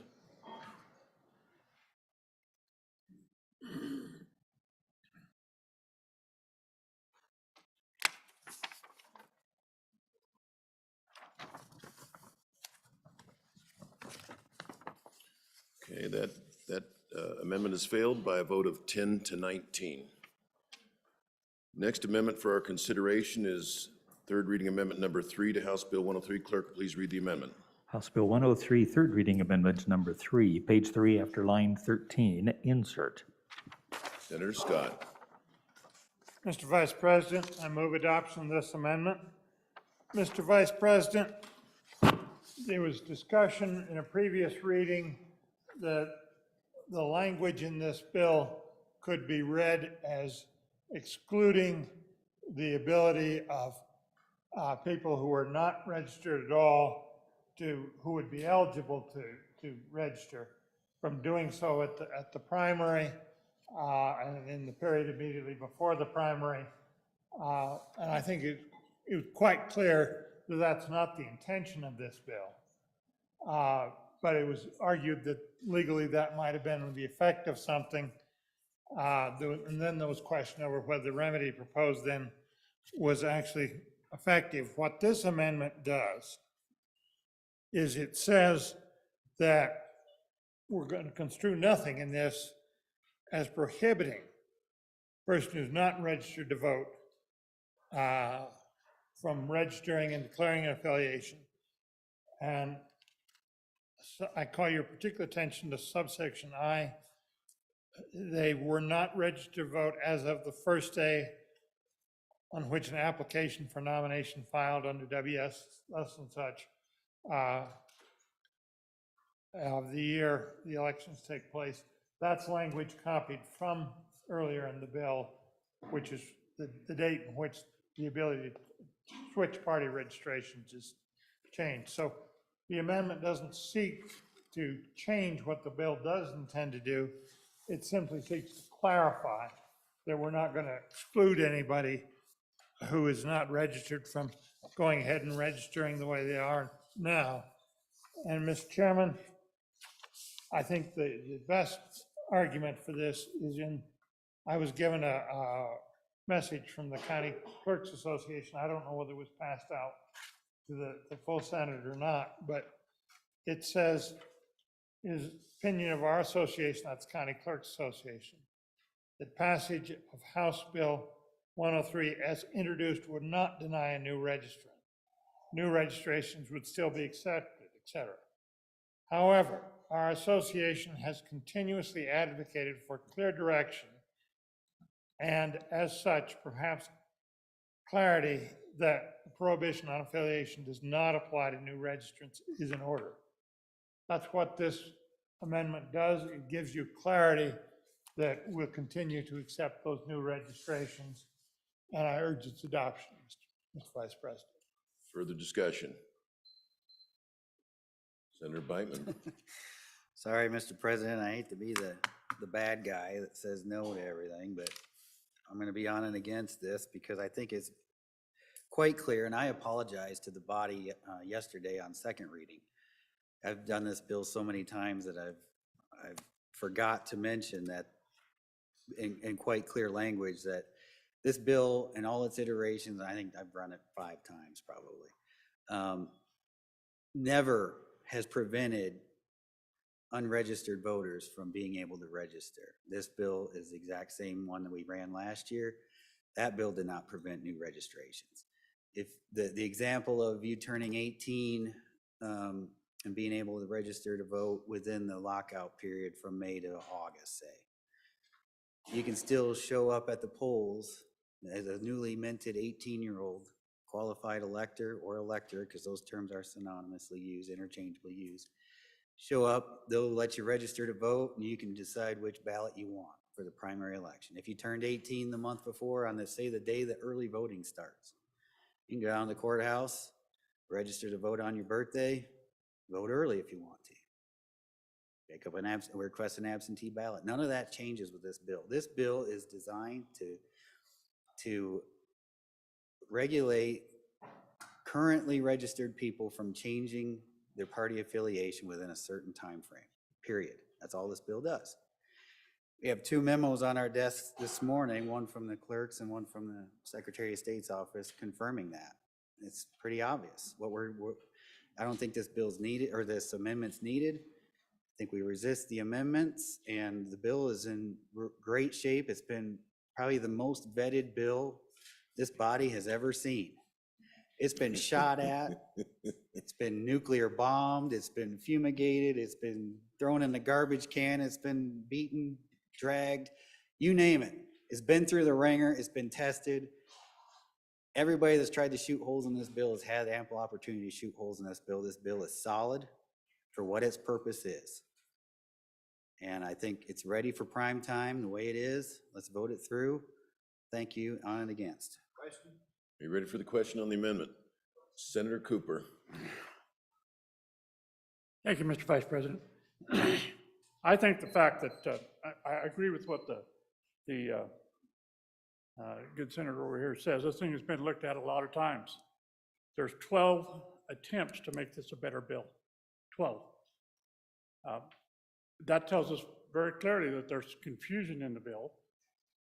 This suggestion by the county clerks that they'd like to see some clarity is not out of line.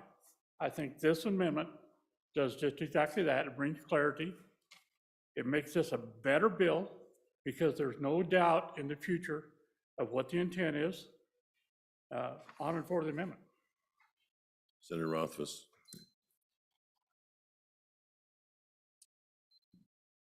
Thank you, Mr. Vice President. On for the amendment. Providing clarity where there's ambiguity is good practice in law. There are differing phrases in the law, if this House Bill 103 passes, that create that ambiguity. One of those statements, which is not affected, is the general registration provision, which basically says registration could take place under certain circumstances. This House Bill 103 provides new specific language regarding registration for certain time periods. Again, it's clear from the memo that was provided to us that the existing clerks would interpret those two provisions that are ambiguous and conflict. They would interpret it in a way that would allow for registration based on those that responded. And that's good. That means that things would probably work out in the near future. Mr. Vice President, it doesn't mean that's a legally accurate interpretation upheld by courts. Really intelligent attorneys looking at these two provisions, studied in the law and studied in Wyoming statute, have concluded that there is ambiguity due to language conflict. Regardless of the number of times this bill has been looked at, it doesn't deny the reality that there is ambiguous language that is in conflict. This amendment clearly resolves that ambiguity. No uncertainty at that point. You know how to interpret statute. I cannot fathom why we would not want to inject certainty into a statutory case of ambiguity by supporting this amendment on and for. I didn't want to say oxymoron, but I thought it. Further discussion. Senator Scott. Mr. Vice President, I will call for the yeas and nays on this. Mr. Vice President, I have no doubt that the bill sponsor's intention, excuse me, was exactly as he described.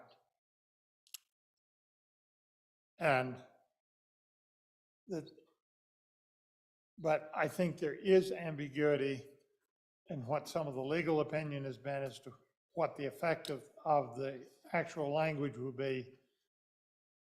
And I would represent to you this amendment does no harm to the purposes of the bill, much as I would like to do harm to the purposes of the bill.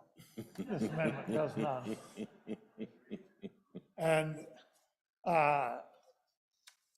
Mr. Vice President, I think it's a necessary clarity that we need to have to make sure we don't have an unintended consequence in this legislation. And for that reason, I urge adoption of the amendment. We're in third reading amendment number 3 to House Bill 103. The ayes and nays haven't been called for. The clerk will call the roll.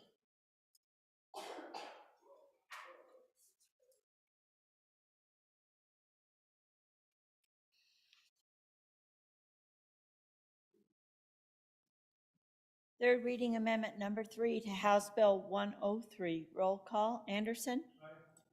Aye. Baldwin? Aye. Barlow? Aye. Beitman? No. Boner? No. Bouchard? No. Brennan? No. Case? Aye. Cooper? Aye. Dockstetter?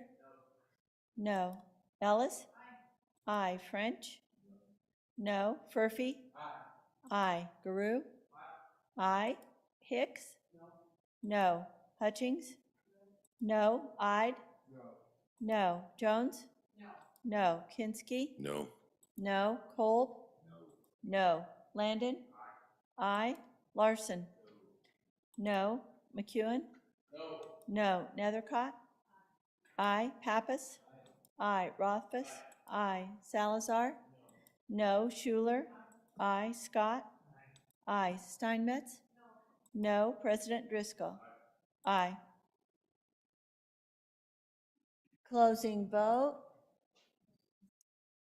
Closing. Vote closed. Third reading amendment number 3, 15 aye, 16 no. By your vote, you have failed to adopt third reading amendment number 3 to House Bill 103. The next amendment for our consideration is third reading amendment number 4 to House Bill 103. The clerk will read the amendment. House Bill 103, third reading amendment number 4, page 3, line 2, delete. Senator Case. Thank you very much, Mr. Vice President. I would like to move third reading amendment number 4 to House Bill 103. What this does, Mr. Vice President, is to take the blackout period to 45 days.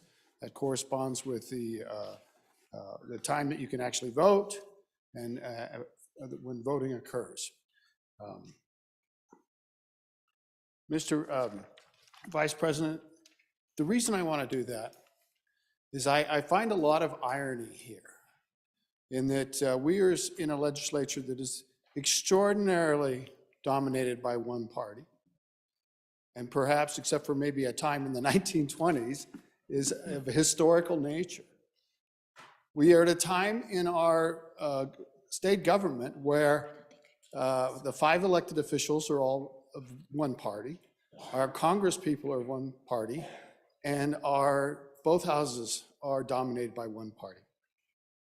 So what we have done so far, when we've had the 30 days dropping down to 14 days as a restriction in crossover voting, hasn't bothered that outcome. And Mr. Vice President, as I look at the country,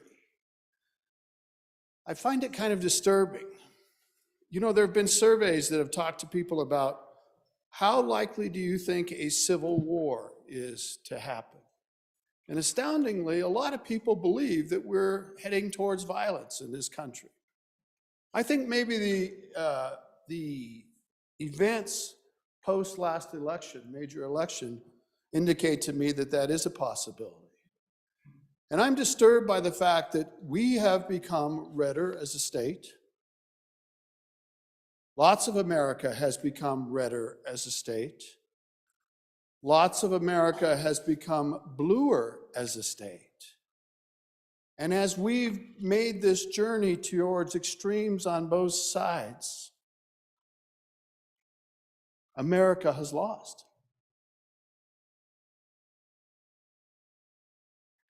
We talked this morning about the history of the severance tax, one of the most extraordinary events where a bipartisan legislature planned for the future of Wyoming in a very significant way, maybe one of the greatest things we ever did. Well, there's that women's vote thing. That was a pretty big deal too, Mr. President. I'm worried that we're at war. The only acceptable amount of majority party representation is total victory. And with it, the majority party, they will purge the members that are more free-thinking, perhaps, or think a little bit more liberally. They will call them names, and they will demand that people adhere to party platforms. But by all accounts, we are becoming more polarized. And when you become more polarized, you want absolute control. That's what this bill does. I'm proposing 45 days because it still lets people change parties for the most part up to the period when absentee ballots can begin to be returned. And I do this, Mr. Vice President, because we are not at war. We are not at war. We are better when we understand and let all points of view come forward, because we are not at war. We're not going to be at war. We are a democracy. Discussion. Hearing none, all those in favor of third reading amendment number 4 to House Bill 103? All those in favor of third reading amendment number 4 to House Bill 103 signify by saying aye. Aye. Opposed, no. No. By your vote, you have failed to adopt third reading amendment number 4 to House Bill 103. Back on the bill. Discussion. Discussion, Senator Landon. Thank you, Mr. Vice President. Let's spend a little more time on this one. Not because there's any doubt, but because there's just some things that I think need to be said, at least from my standpoint. I'm disappointed that last amendment, I think, would have allowed me to support the bill, because locking it down before we even know who files for office is just a deal breaker for me. And That saddens my heart, Mr. Vice President, because I belong to the party that has decided this is their #1 priority. And I'm saddened that I will not be able to join in the fight and carry this forward, by golly, because it's going. And disappointed in other ways, not just with what the bill does. I've alluded to that, but really, I'm going to vote against the bill today as much on process as I am on content. It just feels like to me, Mr. President, that we've lowered the bar on this one. Come hell or high water. I heard an argument from the middle of the room yesterday that we should throw this bill through there and we can come back some other day and fix it. Really? Mr. Vice President, this is the Wyoming Senate. This is the upper body. This is, it was referred to as the House of Lords. And in all the years that I've been here, Mr. Vice President, that in no way has been the way we approach anything. Our job is to put the best product out that goes in those green books behind me. We're not doing that on this one. We're taking a square peg and we're gonna jam it into a round hole. And the reason we can do it is because we've got a sledgehammer and we're gonna just pound it in there. We've already established it. It's a solution looking for a problem that really doesn't exist. It's a disappointing day for me on both of those fronts, not just the content, but folks, we should never care about what that other body down there is going to do to a bill that we work on.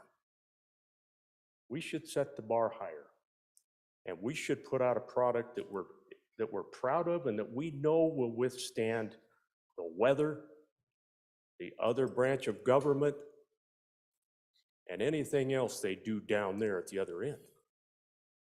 We had the opportunity to do it, and I think we could have made this a better bill and one that I could have supported. And I'm saddened that I won't be able to today. Thank you. Senator McEwen. Thank you, Mr. Chairman. Once again, I'm confused. I thought the purpose of a primary election was for a party to define its nominee. We had a problem with that. It was defined in back rooms. I hear the smoke-filled back rooms. We're going to figure out who our nominee is that way.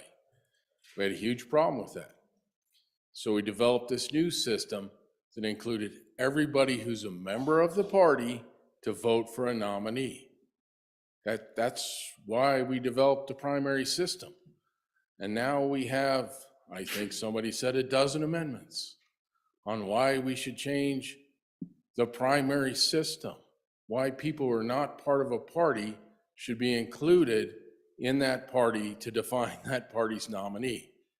If we don't like the primary system, we should bring legislation to change that.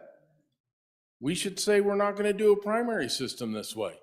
But to try to make our current primary system fit and say it's unconstitutional and it makes people disenfranchised, I just want to point out one more time, the purpose of a primary election is for a party to develop a nominee.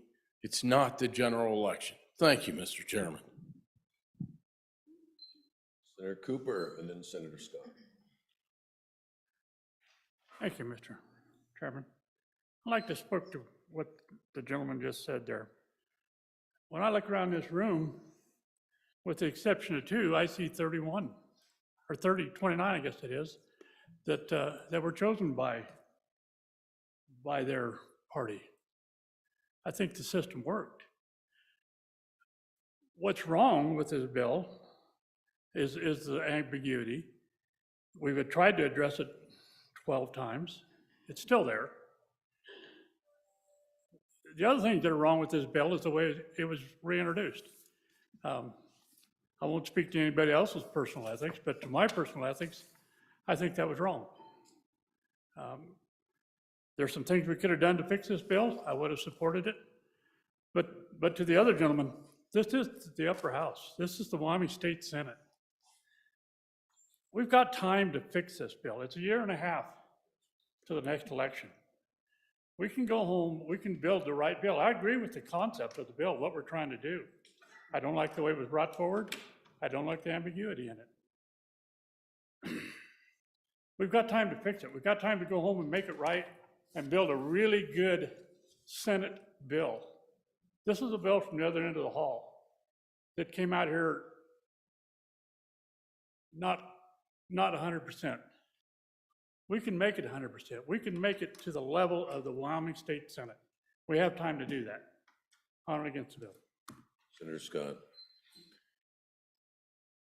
Mr. Vice President, I'm going to vote against this bill primarily because it's going to, I've voted against similar ones in the past, because what's going to happen is a number of my constituents are going to decide they want to vote in the election that really counts. And they'll go to the polls on primary day in August, and they'll be told, no, you're unaffiliated and you can't change. And they will be rightly offended. And I think we're denying too many people the ability to participate in our one-party state in the election that really counts. And Mr. Vice President, I think that's a mistake. Thank you, Mr. Vice President. On and for this good bill. This bill is exactly the same as the bill that we passed out of here that my good friend that represents 5 counties voted for. Exact same bill.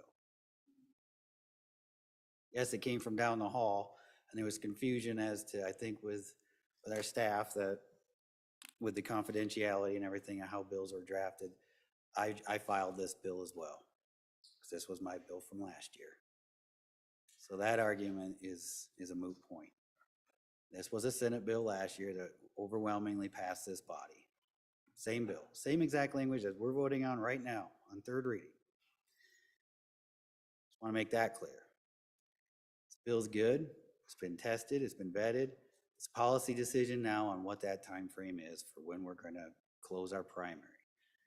The state where the Big Apple lies, their primary is closed much farther in advance than what we're voting on here. I wonder what their debate was, if it was anything like what we've had for the last, well, since 2017, since I've been here, and it's been going on before even 2017. Wonder how that debate went. I'm sure it probably wasn't even close to as cantankerous as this has been to try to get this done. This is not as restrictive as many other states, but we're making it sound like we're just going to be this draconian island in the middle of this country that has this horribly closed primary system, and that's not the case. We're still relatively an open primary state with some modifications, with some sideboards, reasonable sideboards, Mr. Vice President. And so, on in favor of this bill, let's bring it home.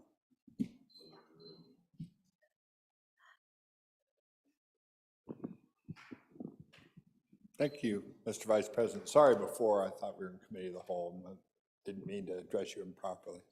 Mr. Vice President. You can call me about anything. And I'll try not to call you late for lunch. Relatively open, I just heard. Relatively open. So relatively free, relatively open. Interesting concepts today.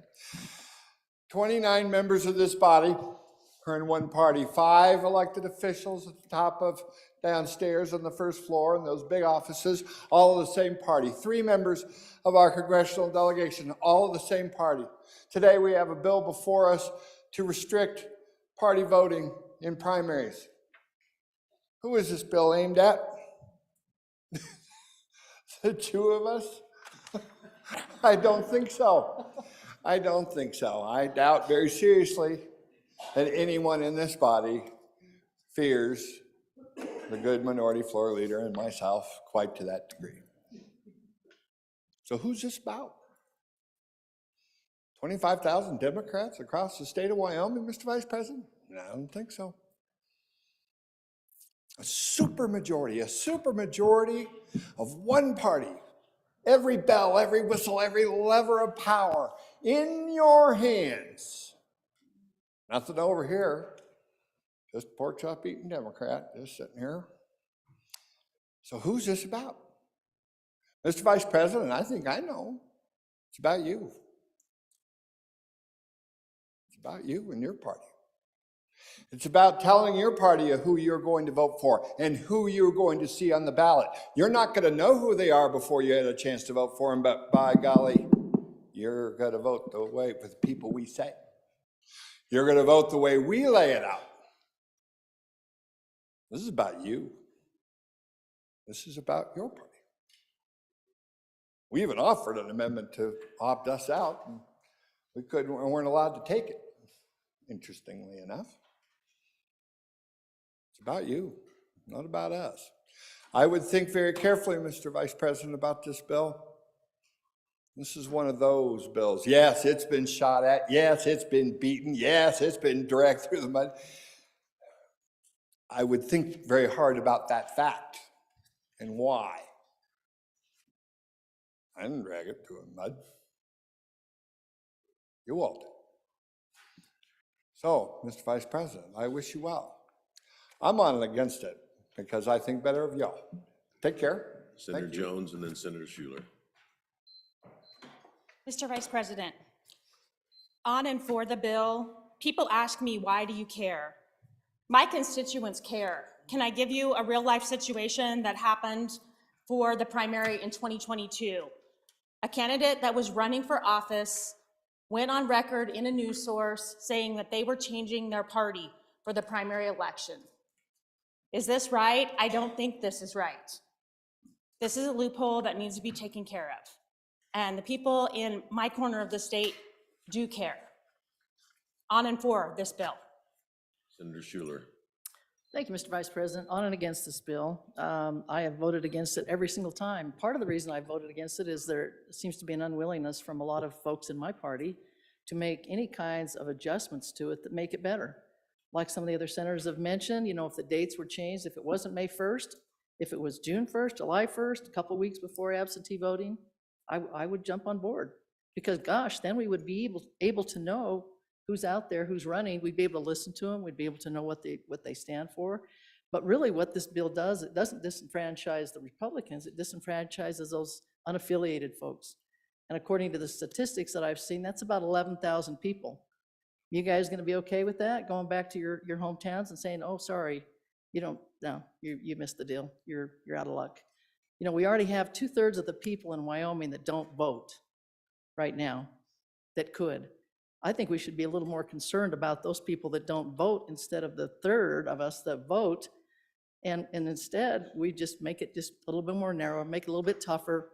And all we needed to do in order for some of us in here to maybe jump on board was to take a couple of these amendments that I think have been good and give them a chance and say, you know, if you really want to change your party, you know, you've got to go into the county office and you've got to make that happen, whether it be August 1st or whatever. Someone really wants to change their party, that makes sense.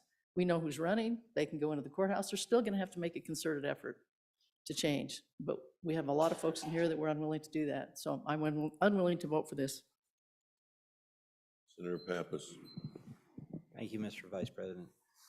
You know, on and against as well, I'm going to sound like a broken record. I just want to reiterate to everybody, this will stop crossover voting. But the way it's going to stop crossover voting is that everyone, no matter what their ideology will become Republican.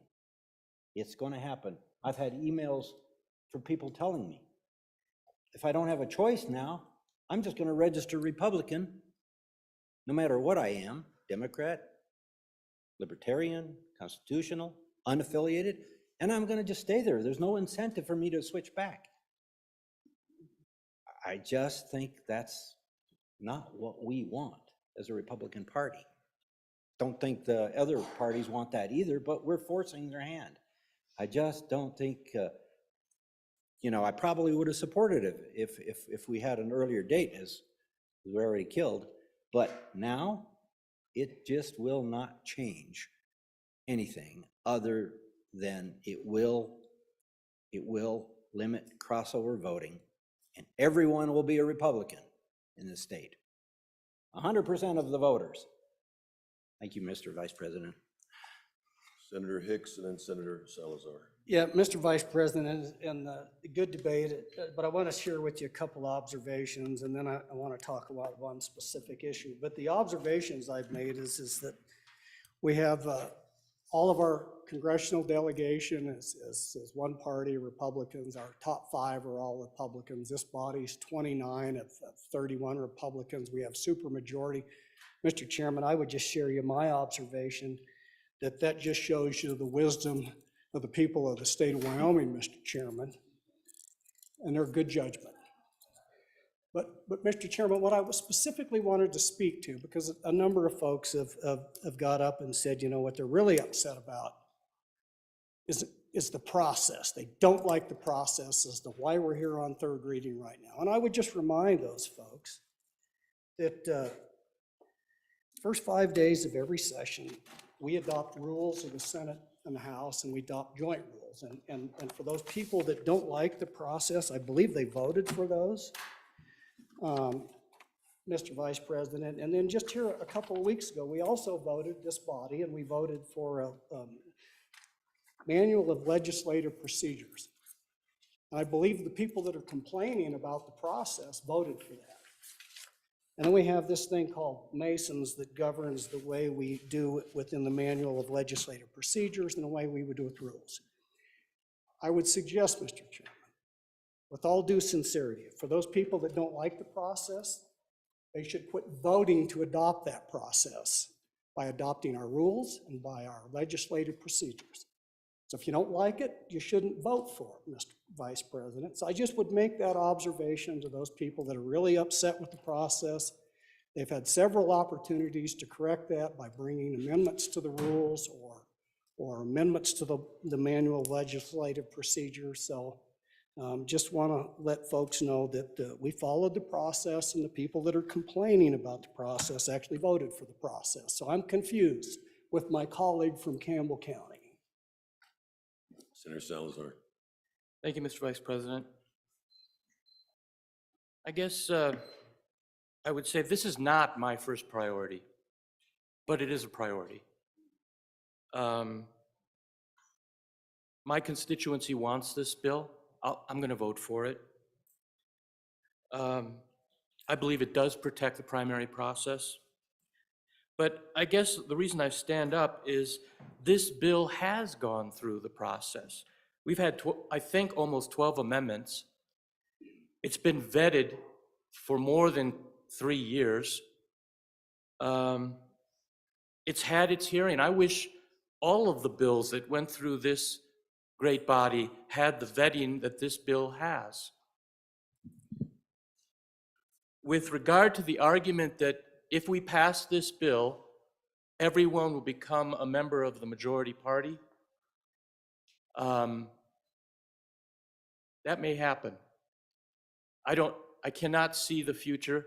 Some may permanently stay in the majority party after this bill. But the reason I'm going to vote for this bill is because I know that the current system, in my opinion, and in the opinion of my Senate district, is broken. It doesn't work. And I say that as someone who comes from nothing but my members of the minority party. I completely understand that all of us come from different districts. And I think that everyone here should vote regarding, with regard to what your constituency believes on this. But at least today we're going to have a vote. And I believe that this is the year, after a full vetting of multiple years, that this could actually become law. On for the bill, Mr. Vice President. Thank you, Mr. Chair. On and for the bill. Just wanted to bring up something. I keep hearing the words minority and majority. The Republican Party and the Democrat Party are both majority parties. Just to make that clear. Thank you, Mr. Chair. Mr. Chairman, I wasn't going to rise, but I am. I'm a co-sponsor. And folks, you just heard a talk about process. I was the one that got up and talked about it. A little bit angry right now. Just because you can do something doesn't mean you should. We all get it. There's rule books, and I can pull Roberts out, and I can pull our legislative manual out, and I can do all kinds of really crazy things on the floor. And by the way, they're happening down the hallway right now. Because you can do something doesn't mean you should, and it doesn't make it right. So from my end of it, I'm co-sponsored on it. I'm going to vote on it. But I'm going to tell you, if you want to take this body down a path that we're locked up and we fight and we do stuff slow, do things because you can do it. Because we'll spend all day in Rules Committee. We'll start pulling out Masons and we'll mark pages up and we'll go after it. Just because you can do it doesn't make it right. Now I'll go back to the bill. I'm going to vote for the bill. It's a little like some other bills. And I may or may not. I'll wait till the end to see what I'm actually going to do. But I don't think this bill does at all what the intent is. I'm co-sponsored on it. You heard an old saying about camel having his nose under the tent. Well, folks, you're about to let a herd of rhinos in. We all talk about the rhinos, and you're about to let a whole herd in. I can say that because that's not even a proper term, so I can say it. But I think you're about to let a whole bunch of rhinos in the town. But I'm sorry I'm angry about it, but I've watched this body be the upper body all session. We've stayed above this. And all of a sudden now we're getting schooled about what's process and what's not, and that's fine. But be really careful what you ask for when you start going down that path, because we'll start moving a lot slower and we'll be a lot angrier with each other. Are you ready for the question? Senator Case. Thank you very much, Mr. Vice President. Appreciate the chance to be here with you today. Guess I'm a product of this process. We all are. We all got elected through this process. But does anybody think that it's not a two-step process to get elected? That the primary election isn't an integral part of selecting the leaders that represent us? People say, well, this is a party thing. It has nothing to do with the election. It has everything to do with the election, because we all know that the primary decides the contest across the state in the vast majority of instances. And we also know one thing, Mr. President, that the primary election is a very partisan event, and that it is driven by very motivated people to put forth solid carriers of the flag. Let me just say it that way, Mr. President, or Mr. Vice President. But the thing about primary elections is they have a lower turnout. People really don't, the turnout's probably half what the other elections are. And it's kind of unsatisfying because you get these jumbled up bunch of people in the primary and then one person comes out. What makes the leadership of the major party, and we're using major and minor here for the two parties that are considered major, but one is much bigger than the other, and we know that.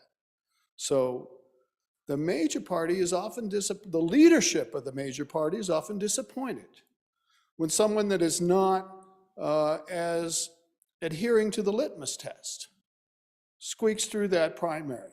And it can often happen because there's multiple people in the primary and they split the vote. You get a bunch of governor's candidates, more conservative ones all split it up. Lo and behold, someone might come out that's a little bit more moderate. But you know, the people of Wyoming love that because that's who they really want to win the general election. So one election, the primary, is an integral part of the second. And Mr. Vice President, we have proposed reforms to this primary system, including top two go forward, runoff of the top two candidates, instant runoff, Mr. Vice President, all of which have been rejected. So And it's because a minority of people within the majority party like it. They like the control.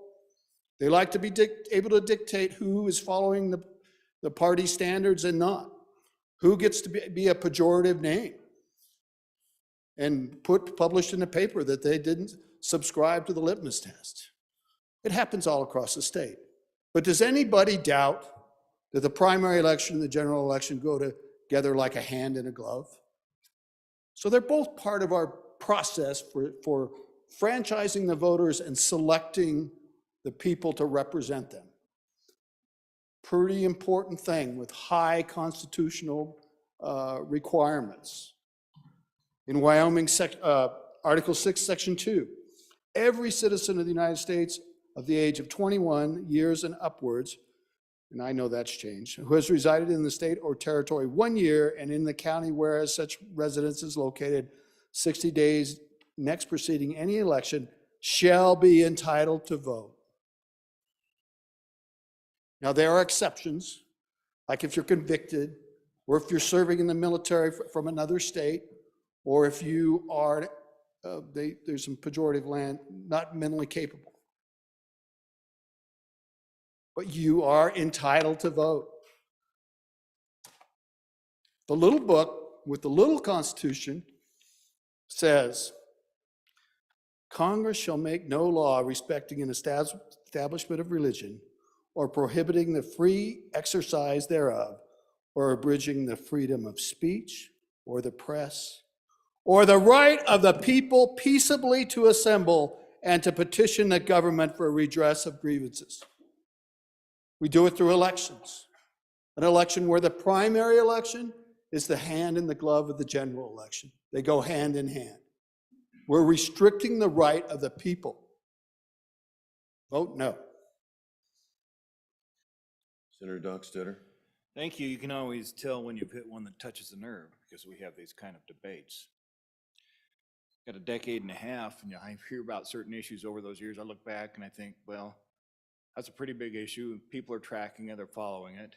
This is one of those. Doesn't compare anything to property tax relief. Oh my goodness. But this one was right up there. I got an occupation that keeps me out in the public, whether I want to be or not, all the time. And I hear about this repetitively. We're going to get this resolved. I said, well, it made it so far, made it into a committee room somewhere, made it to a drawer, but it never really made it through the full process. This is the time to take it through the full process and vote aye on this bill. Thank you. Senator Rothfuss. Thank you, Mr. Vice President. On and against this legislation once again. Mr. Vice President, we started the day, you started the day, talking about that great moment in the history of the Wyoming legislature when a bipartisan group here in the Senate, a bipartisan group down the hall, transcended traditional politics and created a lasting institution on behalf of the people of Wyoming in the Permanent Wyoming Mineral Trust Fund that was associated with the severance tax, associated with our incredible mineral estate. It was an incredible time in the Wyoming legislature. Mr. Vice President, as you noted, we at that point in time accomplished great things on behalf of not just the people of the state of Wyoming at that time, but for posterity in the state of Wyoming, for our kids, our grandkids. To contemplate that we've arrived at a time now where the top priority of the supermajority party is precluding certain citizens from voting in certain elections is a stark contrast to the magnitude and grandeur of the way we started the day. And yet here we are. That's what we're weighing. Make no mistake, Mr. Vice President, that's what we're doing. We're trying to keep certain people from voting in elections that are important to them. We call it meddling, we call it crossover. We have terms, we have euphemisms, we have concepts of how this is bad behavior, evil behavior. I submit to you, Mr. Vice President, that there's no evil, there's no mischief, there's democracy. There's a desire, a rightful, legitimate desire by all members, all citizens of the state of Wyoming that are interested in voting to vote in the elections that truly matter to them. It gets back to this tribalist club concept that we talked about the other day.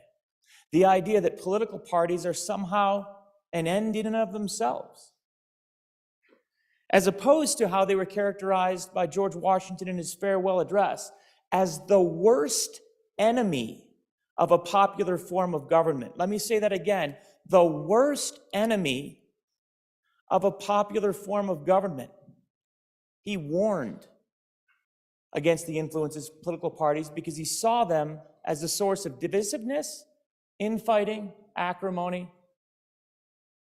and basically noted that if this government was going to eventually end, it would be ending with political parties. So we have here in the state of Wyoming, as has been noted, the strongest majority party of this particular majority party in any of the states, and yet it's not good enough. It's not pure enough. And these impurities have to be cleansed.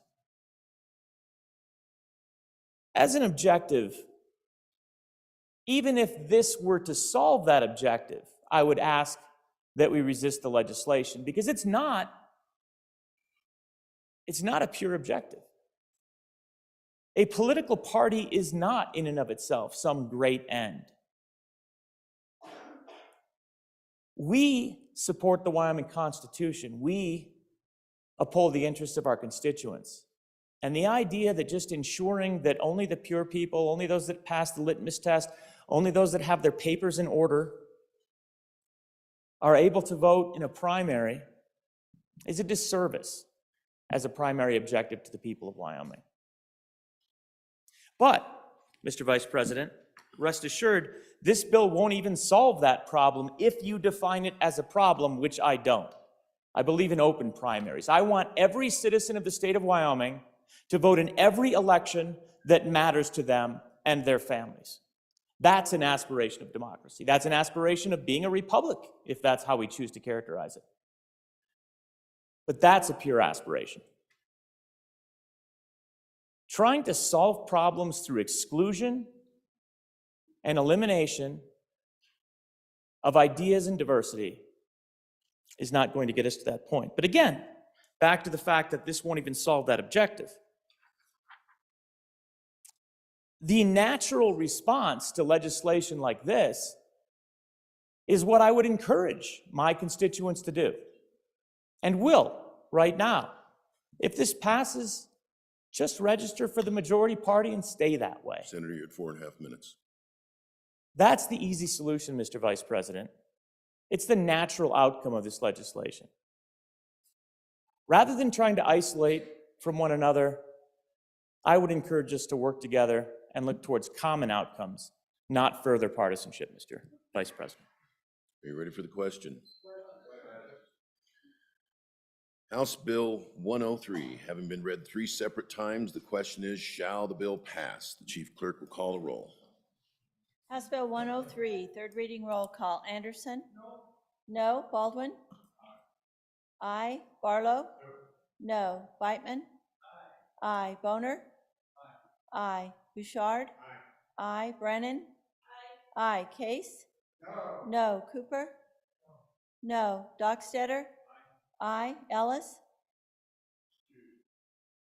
Excused. French? Aye. Furphy? No. Guru? No. Hicks? Aye. Hutchings? Aye. Ide? Aye. Jones? Aye. Kinski? Aye. Aye. Cole?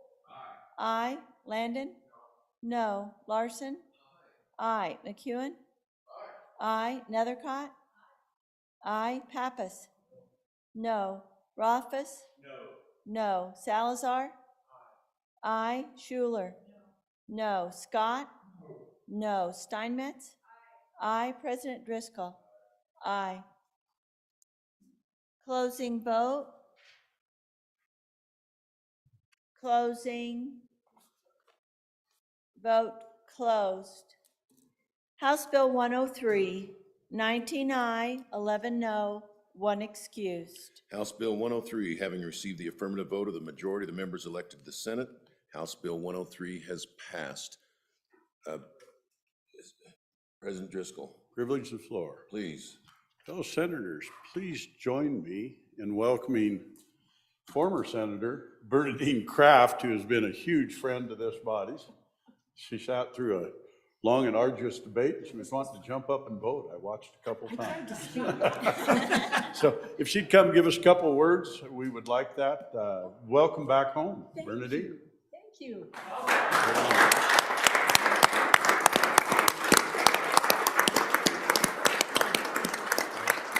Oh, go up there, run everybody. She's going to speak from the big dais.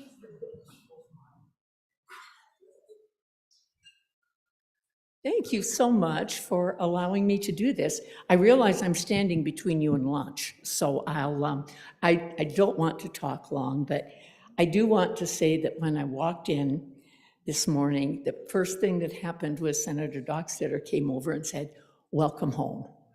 And it feels like home. I did really try desperately to get recognized so I could speak on that last piece of legislation, but darn, I didn't get up in time. But thank you so much for this privilege and for being able to just share with you the times that we have all shared here. And as I was listening to the last debate, I remembered when I was brand new in this body and I lost a bill that was very important to me, and I was very upset. And a friend of mine, who was a far longer veteran of this body than I, came up to me and he said, "Bernadine, what you do is you wait until tonight when almost everyone has left the building, and you wait until the lights are low, and you wait until you're almost alone, and you walk the halls. And I swear you will hear the footsteps of those who have gone before you. And you look at the pictures, and you will see the faces of those who have gone before you. And you will feel that you are a part of something far greater than you will ever be. You will win, you will lose, but you will always be a servant of the great state of Wyoming. So my fellow servants of the state, thank you for doing what you are doing. Thank you for welcoming me here, and blessings to you all.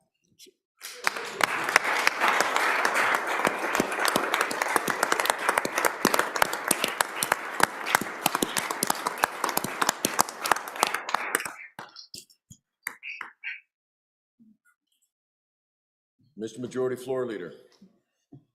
Mr. Vice President. Oh, excuse me, I'm sorry.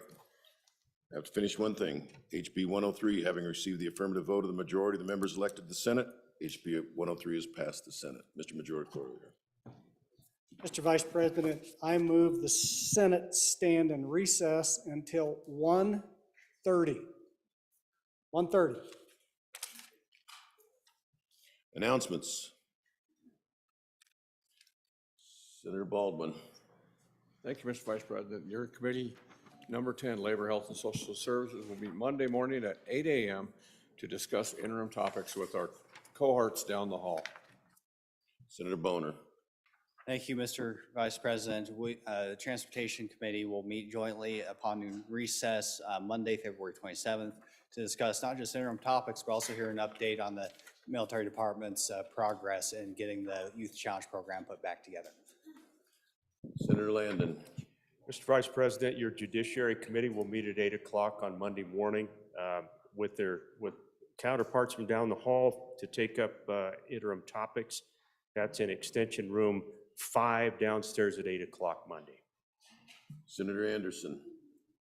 Mr. Vice President, your Appropriations Committee will meet today at whenever we can get to it in E301 to hear a re-referral, House Bill 222, Colorado River Advisory Committee. Thank you. Let's say 1 p.m. I'll say 1 p.m. if you let me. Okay. Senator Hicks. Excuse me, Senator Case. Thank you very much, Mr. Vice President. Your committee number 7, corporations, will meet Monday, February 27, 2023 at 12:30 PM, and we'll be meeting in Capitol Extension Room W4, different room than we usually meet. It'll be for the purpose of a confirmation hearing of Governor appointee Michael Robinson for the Public Service Commission and Anthony Ornelius for the Director of the Office of Consumer Advocate, 1230 W4. Thank you, Mr. Vice President. Senator Dockstader. Thank you, Mr. Vice President. Committee number 9, Minerals, be meeting Tuesday, February 28th, 8 a.m., State Capitol Room W113 to discuss interim topics with our friends on the other side of the building. Thank you. Senator Schuler. Thank you, Mr. Vice President. Senate Committee number 6, Travel, Recreation, Wildlife, and Cultural Resources will meet Tuesday, February 28th upon noon recess. We'll be up meeting in a different room also, Capitol Extension Room E005.